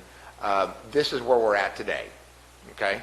And again, this is what I was just referring to, the JPA actually accepting the plan, including the modifications as worked through by our council and the council of the authority has been taken care of. Now, to Supervisor Stopper's concern, and it's absolutely a critical one, there are provisions in the law that if in the regulation, if a GSA or GSAs fail to adopt an adequate plan, the State Water Resources Control Board can designate a basin as a probationary basin. And unfortunately, you directly manage groundwater extractions themselves within inside of a jurisdiction such as Calaveras County, which we don't want to happen, certainly. If this occurs, again, they would possibly implement pumping allocations, metering, and monthly reporting. We do not want to go down that path. I was having a conversation with Supervisor Callaway the other day, and she did remind me, and correctly so, that there's been concerns at the state for a long time about does the state want to regulate individual wells, okay, drinking water wells. That is not certainly not the intent. We don't want to see that in any way. But certainly there's been that concern, I'm sure, at RCRC as well through the years. Again, if we were under a probationary status, we would be looking at costs associated as proposed by the state. We don't want to go down this path, but let's say for some reason Department of Water Resources says, yeah, your plan's not adequate, we don't agree with the entire package. I'm not just talking about the east side, and I'm not even talking about Calaveras County, I'm talking about the whole. They could file a base filing fee of $300 per well, one-time fee. You have different, and these do not, this would add to any one of these, but these do not all add up as a whole, okay? So if you're in an unmanaged area, that's if you don't even adopt a plan, okay? The state can say, we're going to charge $25 per acre foot, plus the 300. If you're in a probationary basin, which means you've submitted the application, you've gone through the steps, and Department of Water Resources, good but not good enough, then you're looking at a $40 per acre foot a charge, plus the 300. De minimis, I actually had an opportunity to sit on the governor's planning task force on Sigma when it first came out, and actually they were talking about the 2 acre feet or less per year at that time, and I tried to get them actually to increase that number to a higher acre feet, but it was unsuccessful. But that was the Department of Plan, that was the Task Force for Planning and Research with the governor's office. So again, we really don't want to go down this path, but this is what the board needs to know, that there are things that, as far as the whole picture is concerned, this is what would potentially happen. Because agriculture tends to use a large quantity of groundwater as well as surface water, therefore the Central Valley Project, that's the whole intent of it. It just gives you an idea of crops, cost per acre foot, and total cost. CCWD, municipal water supply, whatever the acre feet is. Now again, CCWD is actually a surface water source for the most part, which is a non-issue. We want to make sure that we understand that we're not talking about surface water today. We're not talking about the Stanislaus. We're not talking about the Calaveras. We're talking about groundwater. Again, they would be actually paying a large amount of money as well. What's very important to know is that the water code really doesn't say, really basically states that chapter of groundwater sustainability plan shall not be interpreted as the superseding land use authority of cities and or counties. So for Calaveras County, that includes our water well construction and destruction ordinance. It was initially approved by the board in 1998 is what I want to say it was, and then a redraft was done 10 years later. And so that ordinance is still in place and implemented through your environmental health department. Back to that last slide, please. This one? Yes. Yes. Including the city or county general plan within the overlying basin. Correct. Have they updated this to reflect the new general plan passed? Yes, Okay. they have. And once again, Just council was instrumental in that.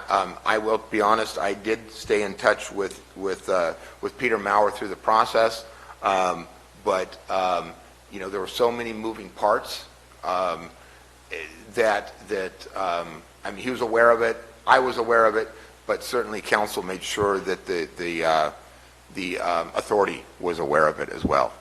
So absolutely, and I think what's important too here is to remember. Initially, it did say 1996 It general plan. did. It did initially say that. But it was updated. And the county general plan, and what's really important within the overlying basin, remember that doesn't include the entire county. That only includes the 70 square miles that we talked about of where the basin actually exists in the county today. So I think that's the other important aspect of that. So with that said, what I am proposing today is for the board to consider actually adopting the groundwater sustainability plan through resolution of the board, agreeing with it so that we can go ahead and have our vote, if you will, this board's vote towards approving, yes, we agree to be, as part of a member of the GSA, we agree with submittal of the plan to the Department of Water Resources. Questions? That's it. Questions or comments from the board this time? Is there any comments or questions on this from the public? Boy, this is complicated. I'm Al Segal, Taxpayer Association, and it seems like the word sustainability is used quite often nowadays, and usually it's involved in increasing the size of government or raising taxes. It doesn't need to be that way, I suppose. My definition of sustainability is to have an operation that can continue and not fail. This plan seems to involve taxing people a lot of money based on the amount of water they use. I didn't see anywhere here what that money is going to be spent on. But wouldn't that be a good question, is what are you going to spend this money on? I may be wrong, but I believe the water comes from the sky. And it goes into the lakes, on the ground, it goes in rivers, streams. Some of it goes underground, and they call that water basin. But most of it goes in the rivers and out to the ocean. So, if this really were a sustainability plan, it would involve a method of recharging the aquifers, putting water in the ground. Does that make sense? If you put water in the ground, then you don't have this problem of not being able to pump water out of the ground. Okay, so what do we do now? You have the choice of not approving this. I don't know what that'll get you. Probably some kind of fines or put you on some sort of probation. Or approach the groundwater sustainability thing with the question, what do we spend this money on? And what plans are there to recharge the aquifers and eliminate the problem? Thank you. Thank you, Mr. Segala. May I address that? Why don't we see if there are any other Okay, questions sure. first, and then we'll answer them. Can we just, do you have a question or comment? Or Yeah, I'm just here on behalf of Calaveras County Water District. I'm Peter Martin. I'm the manager of Water Resources. I just want to thank Brian Moss and County Council for working in the last month to make those changes to the plan to make it acceptable. I'm sorry that those particular items were missed, but I think they actually accepted those at the Joint Powers Authority. I did want to mention Supervisor Garamendi's question about the structure of the adoption. Essentially, SGMA, or Sustainable Groundwater Management Act, requires that each groundwater sustainability agency adopt the plan. And the way that the GSA, the Eastside GSA, is structured under a loose MOU leaves all the authority to the individual boards, so the 4 agencies. And so we're asking today for, under that MOU, for each individual agency to adopt the plan so that that can be carried forward to the Joint Powers Authority. That Joint Powers Authority was only created as a cost-saving measure to do one plan for the entire basin. It's been a $2 million plus effort over several years, with a lot of it coming through grant funds from Department of Water Resources. And so it was the most cost-effective way to get towards it. But the Joint Powers Authority in itself doesn't have the authority to actually adopt a plan at a local level. It's supposed to keep that local control with all the agencies. And then again, that's very scary, all the alternatives to going forward with the plan as far as putting fines and penalties on individual well owners.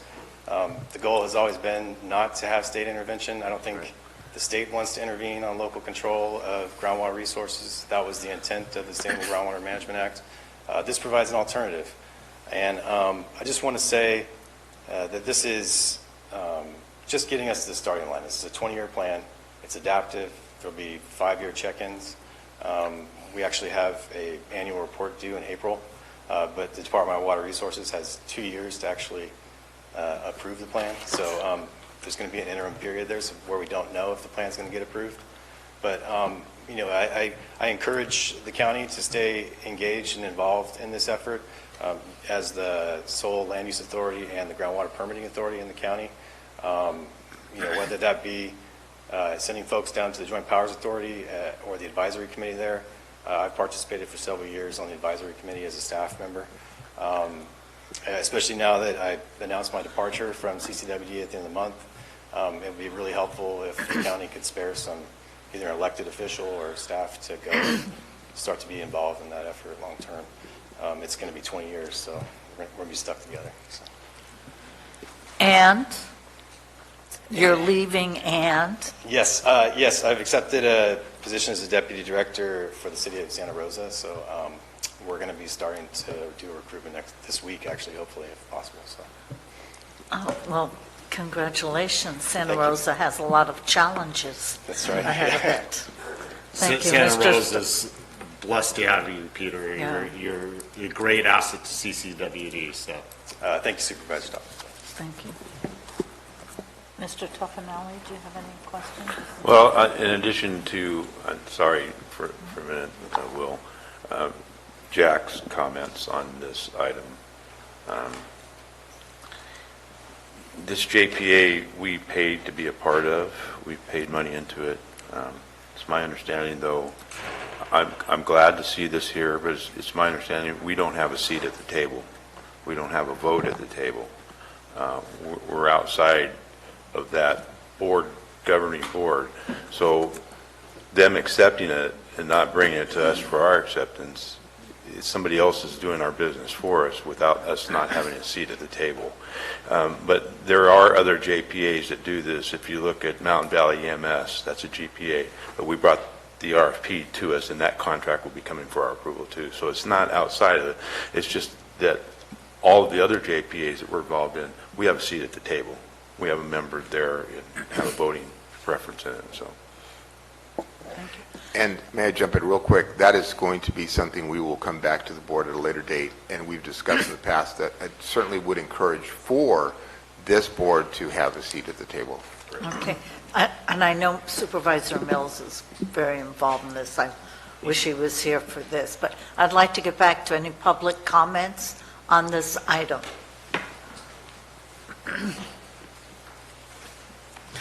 I'm Will Moore. I live in Rancho Calaveras down Highway 26, and I've been driving back and forth to Stockton for 20 years or more, and what I see is agriculture moving eastward toward us from San Joaquin County, moving out into the foothills where there is no surface water. So the San Joaquin aquifer extends a small ways into Calaveras County, so we're right at the edge of the aquifer. Well, as those orchards are pumping down that aquifer, our share of it is diminishing. That is an old map, I think.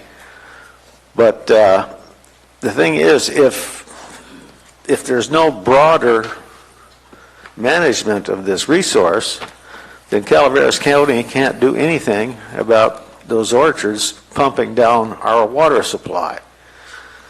And as for, Mr. Segala's comment about water comes from the sky, well, some of that water in that aquifer came from the meltdown of the Ice Age. And it's not coming back. There's no way to replace it once it's pumped out. So, yeah, I don't understand all of this, but I think you should join the broader scale management of this resource, because if you don't, you can be pumped out of your water and not be able to do anything about it. Thank you.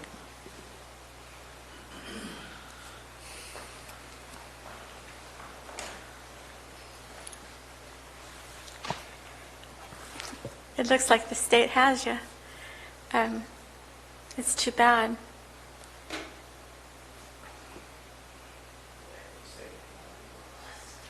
It seems to me that you're being blackmailed into voting for something that is going to cause trickle-down poverty and cause people not to be able to live in the country.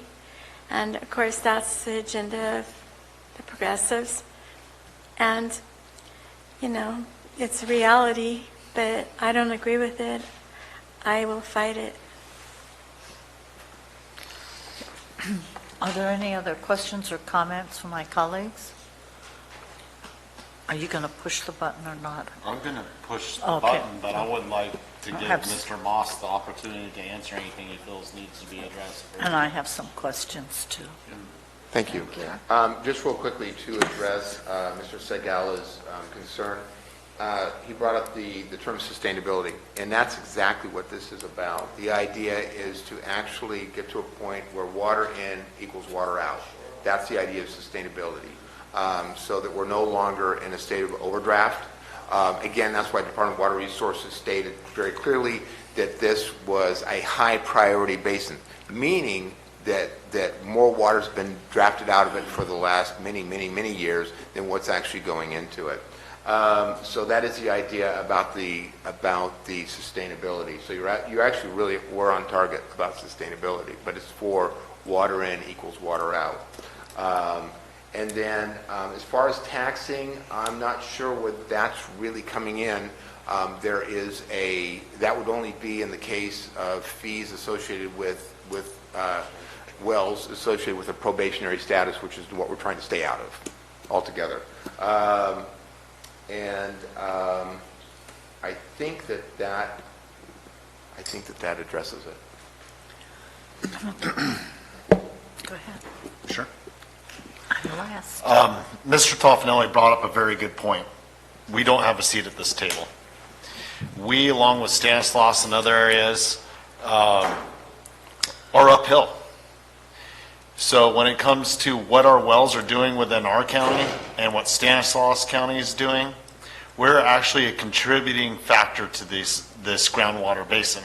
And I, getting a seat at that table and reflecting that and not taking penalties as opposed to what was brought up on the agriculture that's moving closer and closer to the east side is doing in other counties. I think it just needs to be outright said in the future. That's my personal perception of the situation, sir. And to just quickly address that, that is something that both Supervisor Mills and myself have made it very, very clear to the consultant and to the authority for that very reason. We know that, and the water purveyors that are not within the county that are kind of contributing to the problem will go unnamed at this point. But I can say that there are a few that are likely pulling groundwater, even if they have surface water rights. And surface water, whether it's senior or junior water rights, pre versus post 1914, I think that it's clear that some of that water, from a surface standpoint, for the CVP, may be going down to Southern California. So if Southern California is purchasing the surface water, where are the locals going to get their water? Mr. Roth, the 11,000, where does that go? What is being done with that? Thank you. That actually goes to the consultant to be part of the continuing monitoring of groundwater levels through what is called the CASGEM wells. Those are existing wells that I think were primarily put in by CCWD. Am I correct about that? Peter, you want to speak to that? So CCWD manages CASGEM California. You're not testing here. Access testing. Statewide groundwater elevation management is a program statewide. We have a group of volunteer wells on some private properties, and then also some wells that were drilled near Wallace that were done by CCWD several years ago. And those are continually monitored twice a year. They will continue to be monitored, and they're going to be swallowed up as part of a larger monitoring effort across the entire basin. CCWD will continue to pay a consultant to do that, the management of that. But the requirements under Sustainable Groundwater Management Act require that there's a data management system so that all the data becomes public. And so there'll be some maintenance of that, and then also some other things as far as reporting and other things that are going to have to continue beyond this time frame. Again, there's some cost savings associated with partnering with the other 16 GSAs. And so, but yeah, definitely, and then also further with our 4 agencies in our GSA itself, under the MOU, there's some cost sharing there too as well. But yeah, it's just the maintenance long-term of the required monitoring mostly and reporting to the state on the plan. So the 45,000 is for the east side? Yeah. And that's for our portion of the reporting? And is that something that is looked at what will be probably in 2 years? Yeah, so I would imagine the Joint Powers Authority is going to have to, continue to put out a budget every year and look at what the costs are. And then, obviously, the individual agencies are going to have to determine what they want long-term. So that's another good reason to be a part of that Joint Powers Authority, so that you have a say in that type of discussion on the activities of that entity. Going back on that too, is that our board member Russ Thomas has been on the Joint Powers Authority for a long time.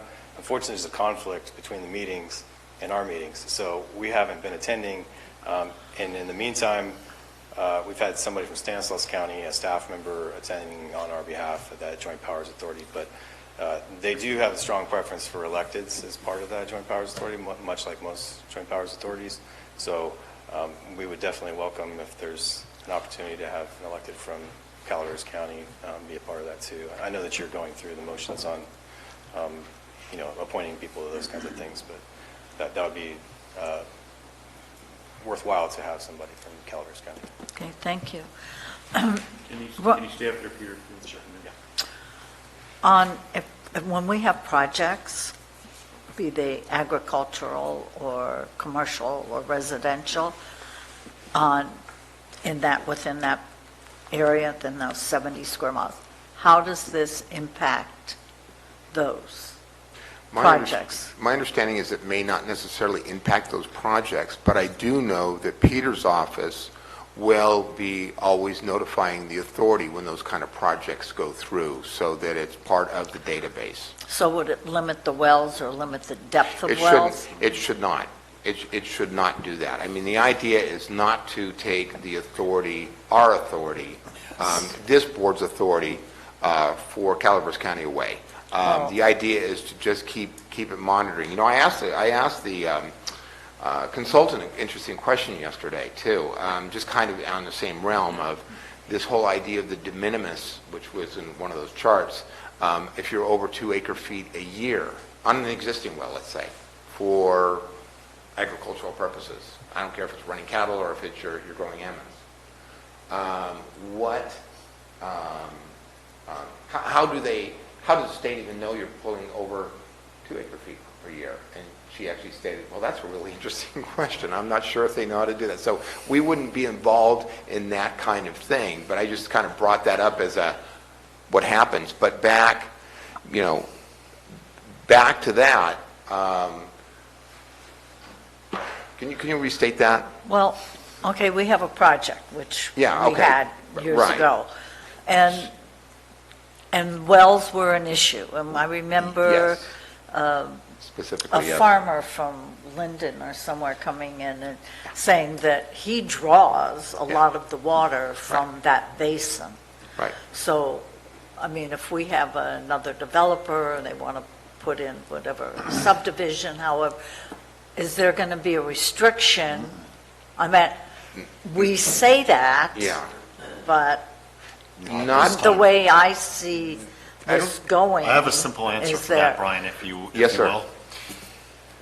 As it's written right now, it does not supersede our land use authority. I understand that.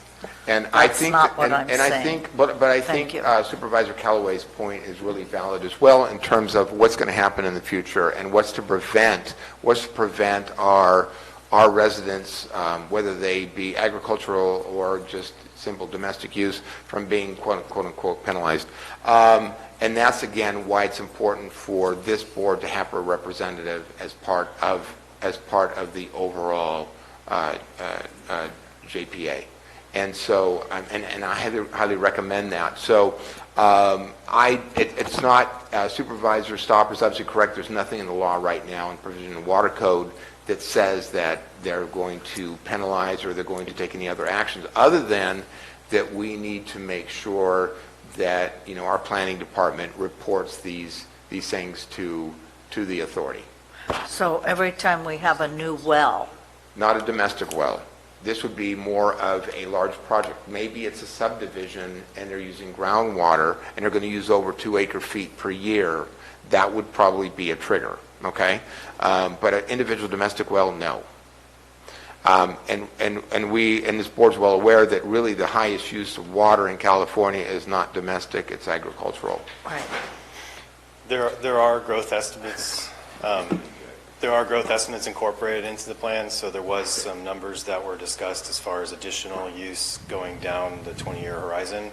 And that's kind of where Mr. Moss had mentioned the in and out and the budgeting of the water. There are projects planned mostly in San Joaquin County to offset that deficit, but the deficit included forecasting out additional water use in places like Calaveras County long-term from the groundwater basin. So, and those are in line with things like Calaveras County's growth estimates, Department of Finance, and also the Urban Water Management Plan from CCWE.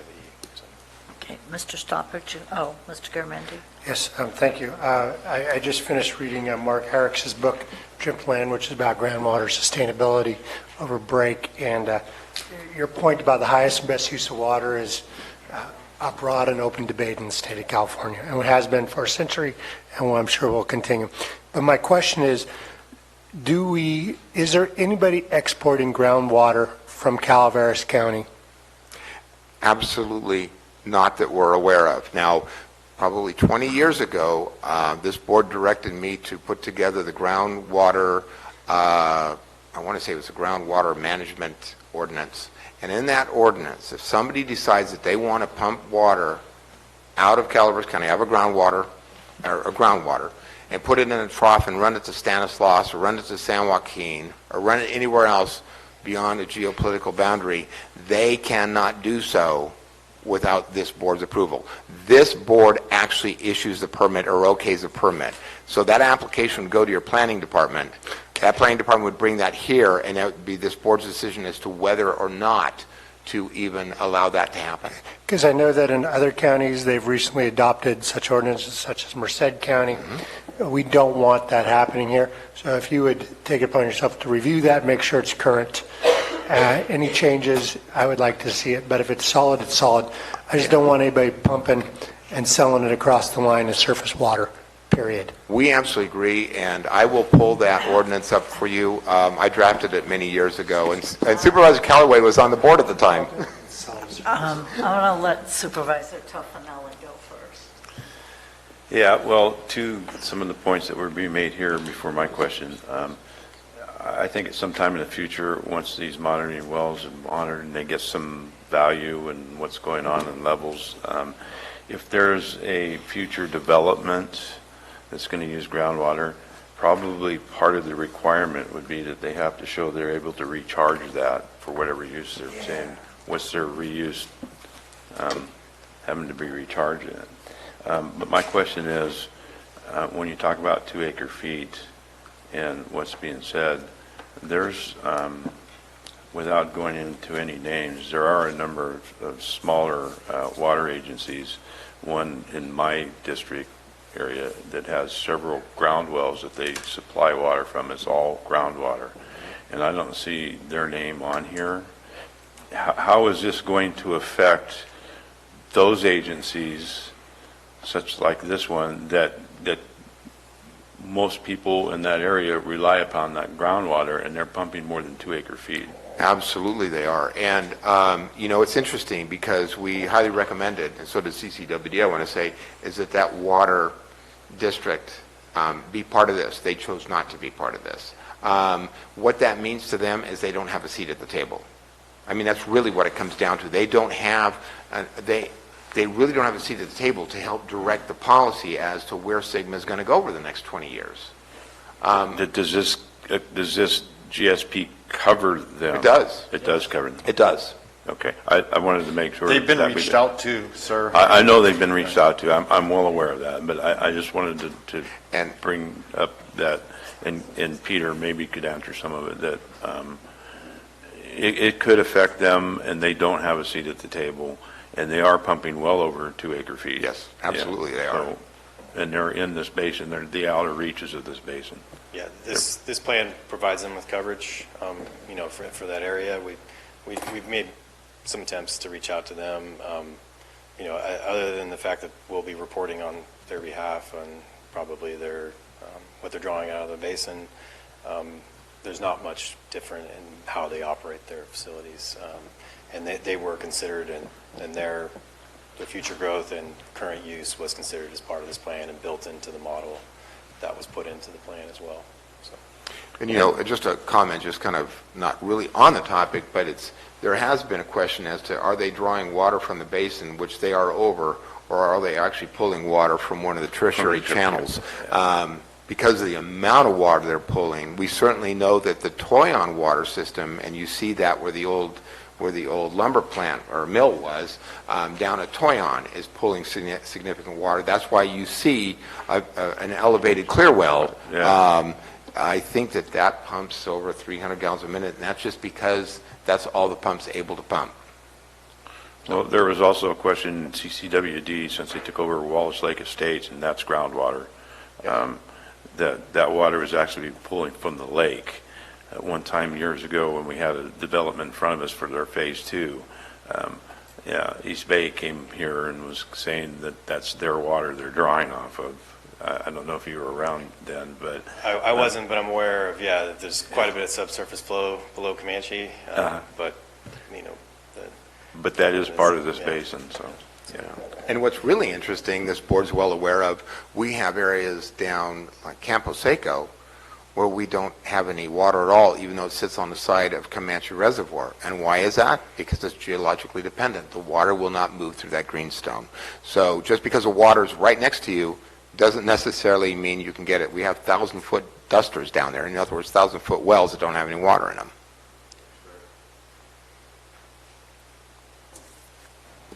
I just want to touch on the issue that Supervisor Garamendi brought up, and what you said, they have to come to the board.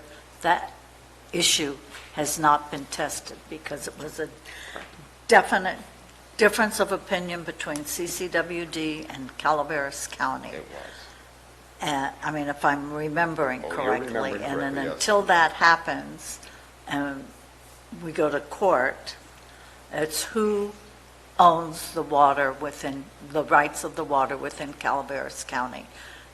Manages that. CCWD says they do, and the county of Calaveras says it's inured to the people of Calaveras through the county. So, I mean, hopefully we're never tested on it for the reasons that Supervisor Garamendi mentioned, but Peter can come to us till the cows come home. And CCWD said, no, it's ours to manage that way. Then, I mean, it's just an old history lesson of Calaveras County. And I'm under no illusion that the county is the permitting authority for groundwater wells. And I don't know if you have an export ordinance, but a good example is San Joaquin County had an aquifer recharge and storage project with North San Joaquin through East Bay Mud.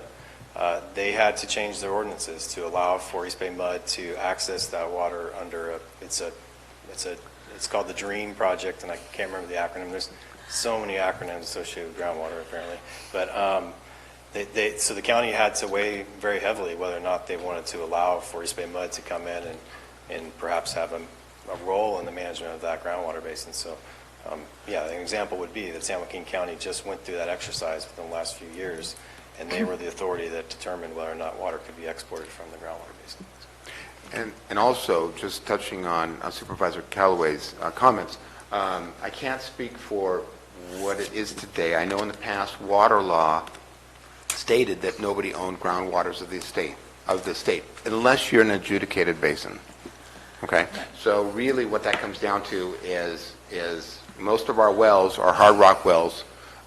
Nobody actually owns that groundwater. We used to deal with that in environmental health, because somebody may have a well that's 300 feet and somebody else comes by and they drill one that's 500 feet and they say, oh, they're taking all my water. So from a water law standpoint, there was really nothing that anybody could do, because nobody actually owns that, at least the last time I saw the water law regarding this issue.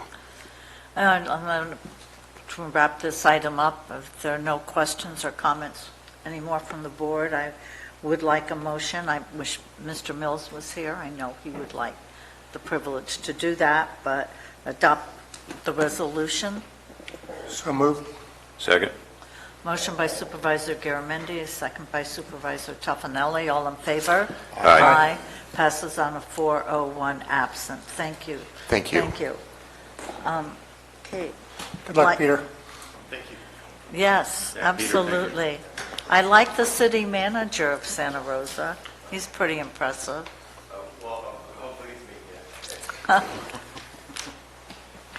I'd like to move to item 22. Madam Clerk?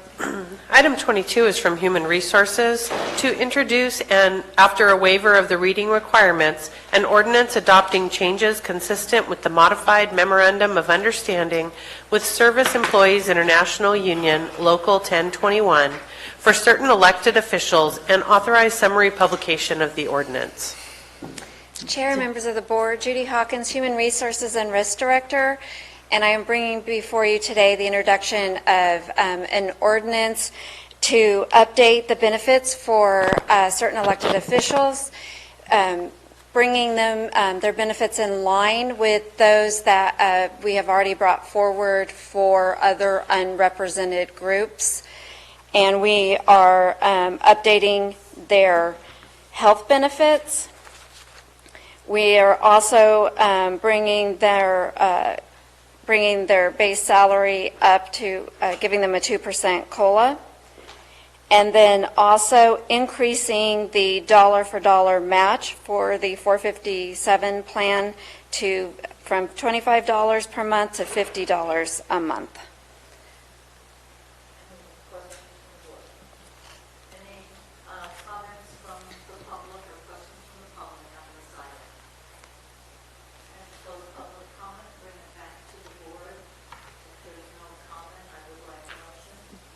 So moved. A second? Second. Motion by Supervisor Garamendi, second by Supervisor Tuffanelli. All in favor? Aye. Opposed? Passes on a 401 absent vote of the board. Thank you. And Marita, can you turn on your microphone, please? thank you. 401 absent. Yeah, not what I said. It said 4-1, which means... Oh, got it. All right. Sorry. Item 23 is from Human Resources to introduce, after a waiver of reading requirements, an ordinance adopting changes consistent with the modified Memorandum of Understanding with Service Employees International Union Local 1021 for the Board of Supervisors and authorize summary publication of the ordinance. All right, I'm bringing before you the introduction of the ordinance modifying the benefits for the Board of Supervisors. This will change the health care contribution for the board, which will bring it in line with those of the other unrepresented groups. And then also changing the county contribution toward the 457 plan from $25 a month to $50 a month.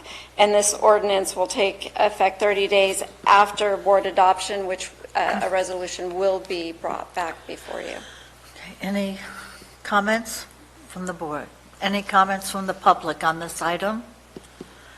No public comment. I'll bring it back to the board. Is there a motion, please? So moved. Motion by Supervisor Garamendi, second. Second. By Supervisor Tuffanelli. All in favor? Aye. Opposed? Passes on a 401 absent vote. Thank you. Thank you. Judy.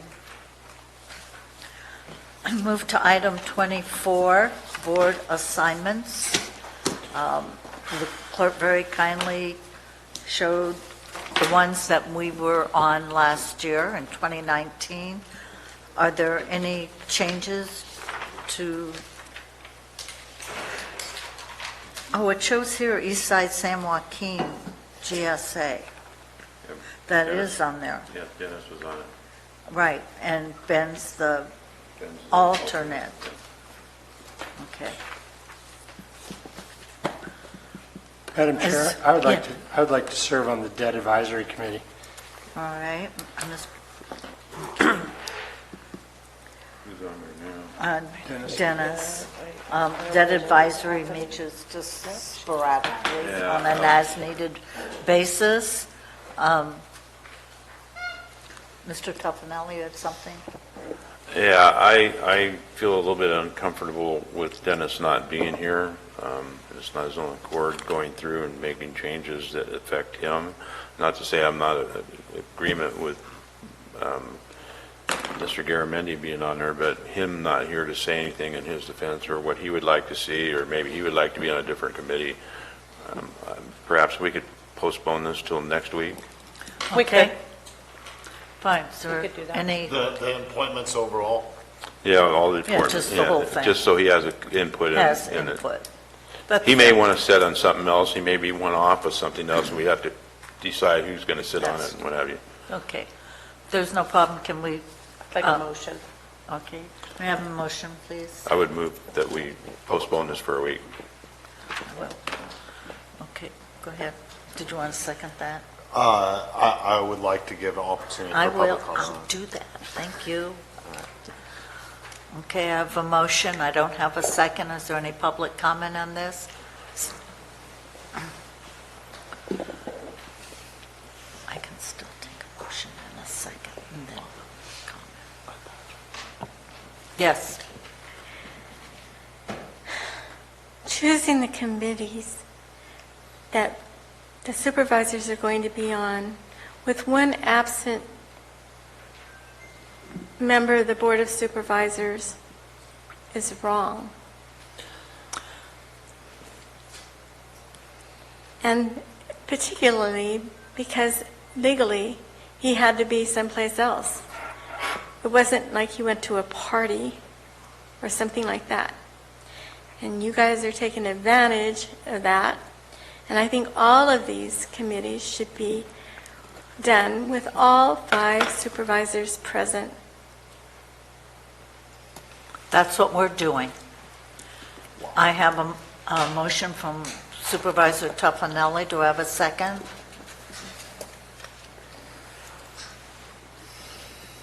Did you want to second it? Yeah, I'll second that. Thank you. A second by Supervisor Stopper to move this item to next week when Mr. Mills will be with us. Are all in favor? Aye. Aye. No, passes on a 401 absent. Thank you. Thank you, Mr. Top.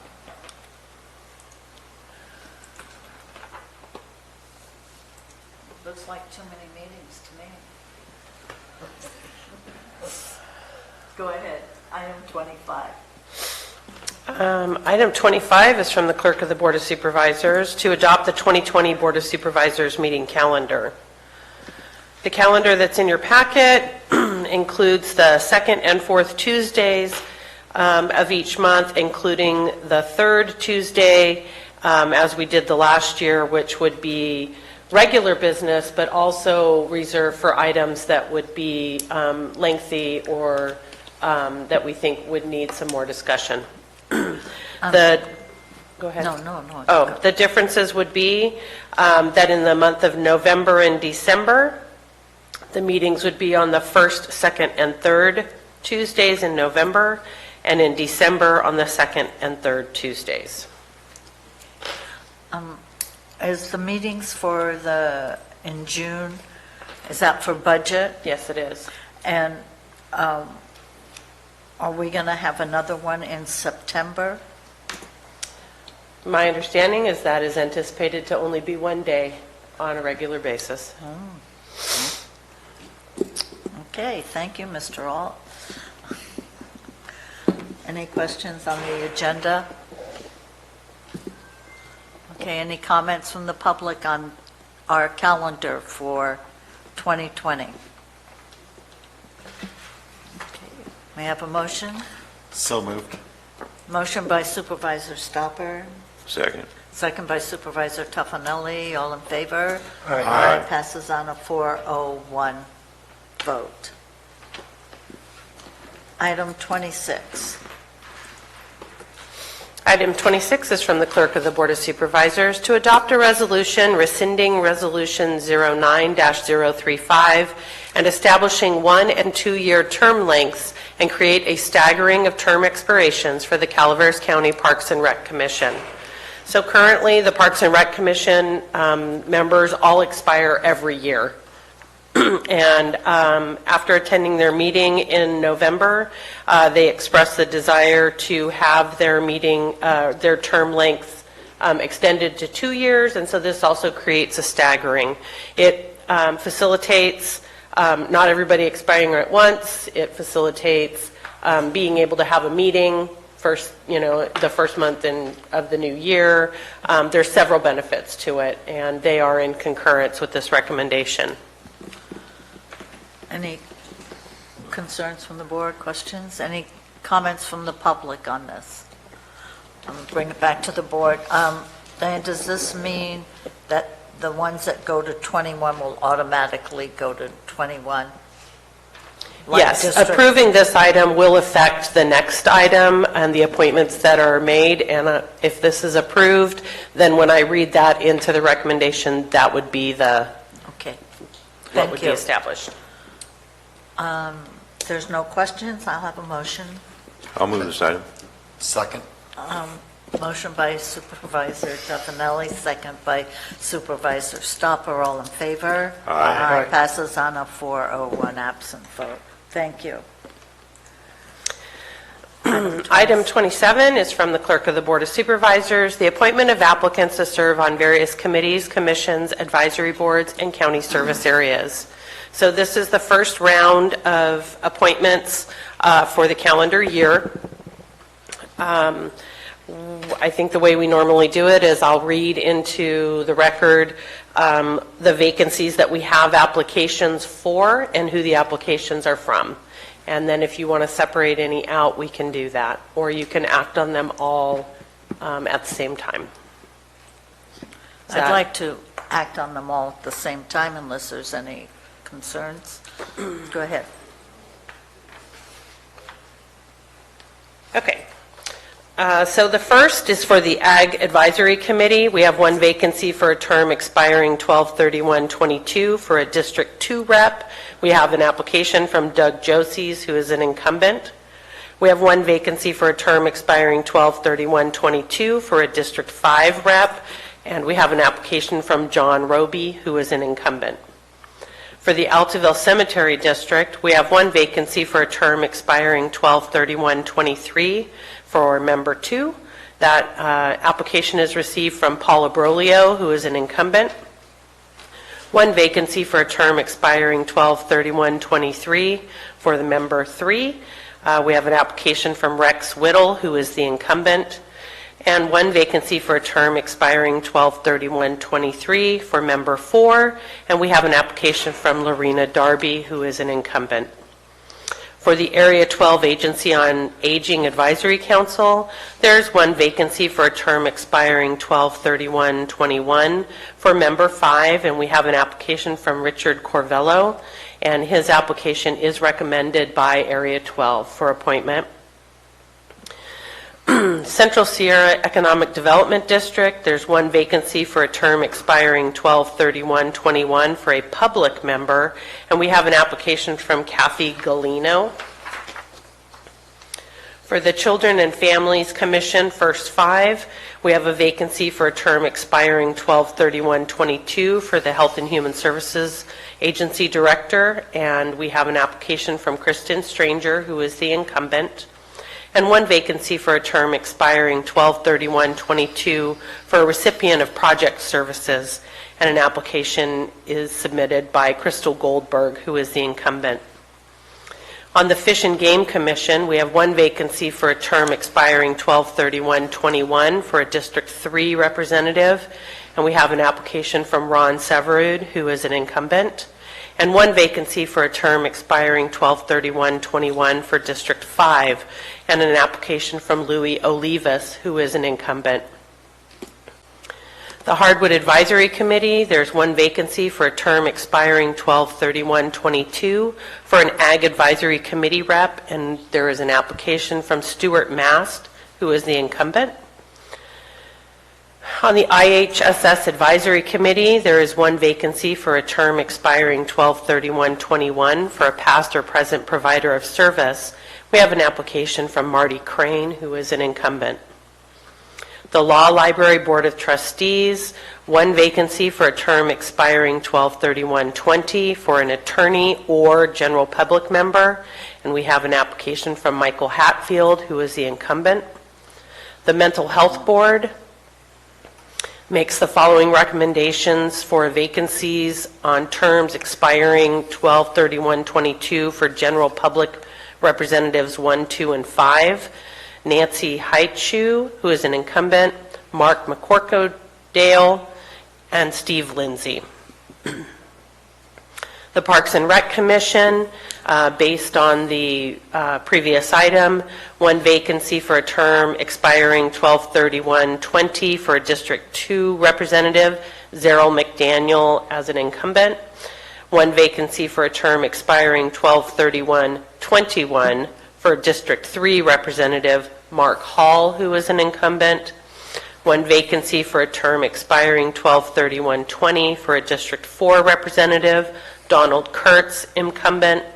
One vacancy for a term expiring 12/31/21 for a District 5 representative, Clarissa Powell, incumbent. And one vacancy for a term expiring 12/31/20 for the San Andreas Rec and Park representative, and that an application has been received from Paul Steck, who is an incumbent. The last is the Prevent Child Abuse Council. They make the following recommendations for appointment for 6 vacancies with terms expiring 12/31/21. Community Volunteer, application from Heather O'Leary, incumbent. Early Childhood Prevention and Treatment, Margaret Rawlings, incumbent. Public and Private Prevention and Treatment, Amy Hasselwander, incumbent. Civic Organizations, Farrellyn Roberts, incumbent. Community-Based Social Services, Prevention and Treatment, Elizabeth Gilbert, incumbent. Mental Health Services, Prevention and Treatment, Roland Dillard. And Community Volunteer, Pilar Coppers.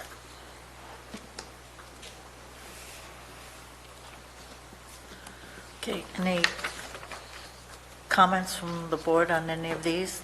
Any comments from the public on any of these board appointments? I'll bring it back to the board. I'd like to, if there's nothing pulled, I have a motion on all the appointments. If no one has anything to pull, I would like to move it in its entirety. Motion by Supervisor Stopper. I'll second. You know, Garamendi sure He's- is quiet. He's recovering from his prior year. Second by Supervisor Tuffanelli, all in favor? Aye. Passes on a 4-0-1 absent vote. Thank you. Like to move to any supervisor comments? In compliance with AB 1234, chaptered as Government Code Section 53232.3D, board members shall provide brief reports on meetings they attended at the expense of the local agency at the next regular meeting of the legislative body. This report is required to include meetings attended for which there has been expense reimbursement, mileage, meals, lodging, etc., but may also, at the board member's discretion, include any other meeting attended by the supervisor on behalf of the county. Does any supervisor have something they would like to announce? I mean, you're going to a lot of crab feeds. Is there any more you're going to that we're missing out on? Yeah, I didn't attend any board meetings because of the holidays. I do have a CPPA meeting tomorrow morning at 9 a.m. here in San Andreas. I did attend most of all the crab feeds. There's another one for San Andreas Fire on February 1st, so if you haven't got your tickets, you can buy them at the station. So that's all I have to report at this time, other than Happy New Year's. Thank you. Mr. Garamendi, nothing? That's the report, Madam Chair. Mr. I would like to, I've attended a few meetings, but not at the cost of the county, and there's nothing substantial to report from those meetings since our last meeting in December. But I also would like to remind the board on a poll and something that's come up again, that we had talked about bringing back animal services and looking at that, and that issue's come up. So as we move forward, you know, that I just a believe consideration. Mr. Alt's bringing back, he had 6 months in February or March, Mr. Alt? We'll have some discussion on the January 28th agenda about recommendations from the ad hoc committee to potentially consider that as a part of their responsibility, and we'll also have a follow-up report. My apologies. Did you catch that? No, I didn't hear any of it. On January 28th, we'll have a report out from the ad hoc, and it's one Yeah. of the suggestions of the ad hoc for consideration, and we'll also have a more thorough report following that as well. Very good, thank you. Mr. CAO, do you have anything? I do not. Council? Can I just add 1 second to Mr. Alt? If you don't know, the rest of the board and for the people out there, the ad hoc committee will be on the January 28th, and our report will be coming out on the January 28th meeting. So that's been long awaited. I know other supervisors have asked several times about it, but we have some exciting things to report out. Council? Mr. Gay, thank you. Ms. Severu? Nothing. Okay, if there's, oh, Susan, thank you. Nothing to report. Okay, am I supposed to ask the public if they have anything? Got it. Okay, this meeting is adjourned. I hit the gavel. You ran it, No, you got I it done don't- before noon? Yeah. Every meeting by noon. Yeah.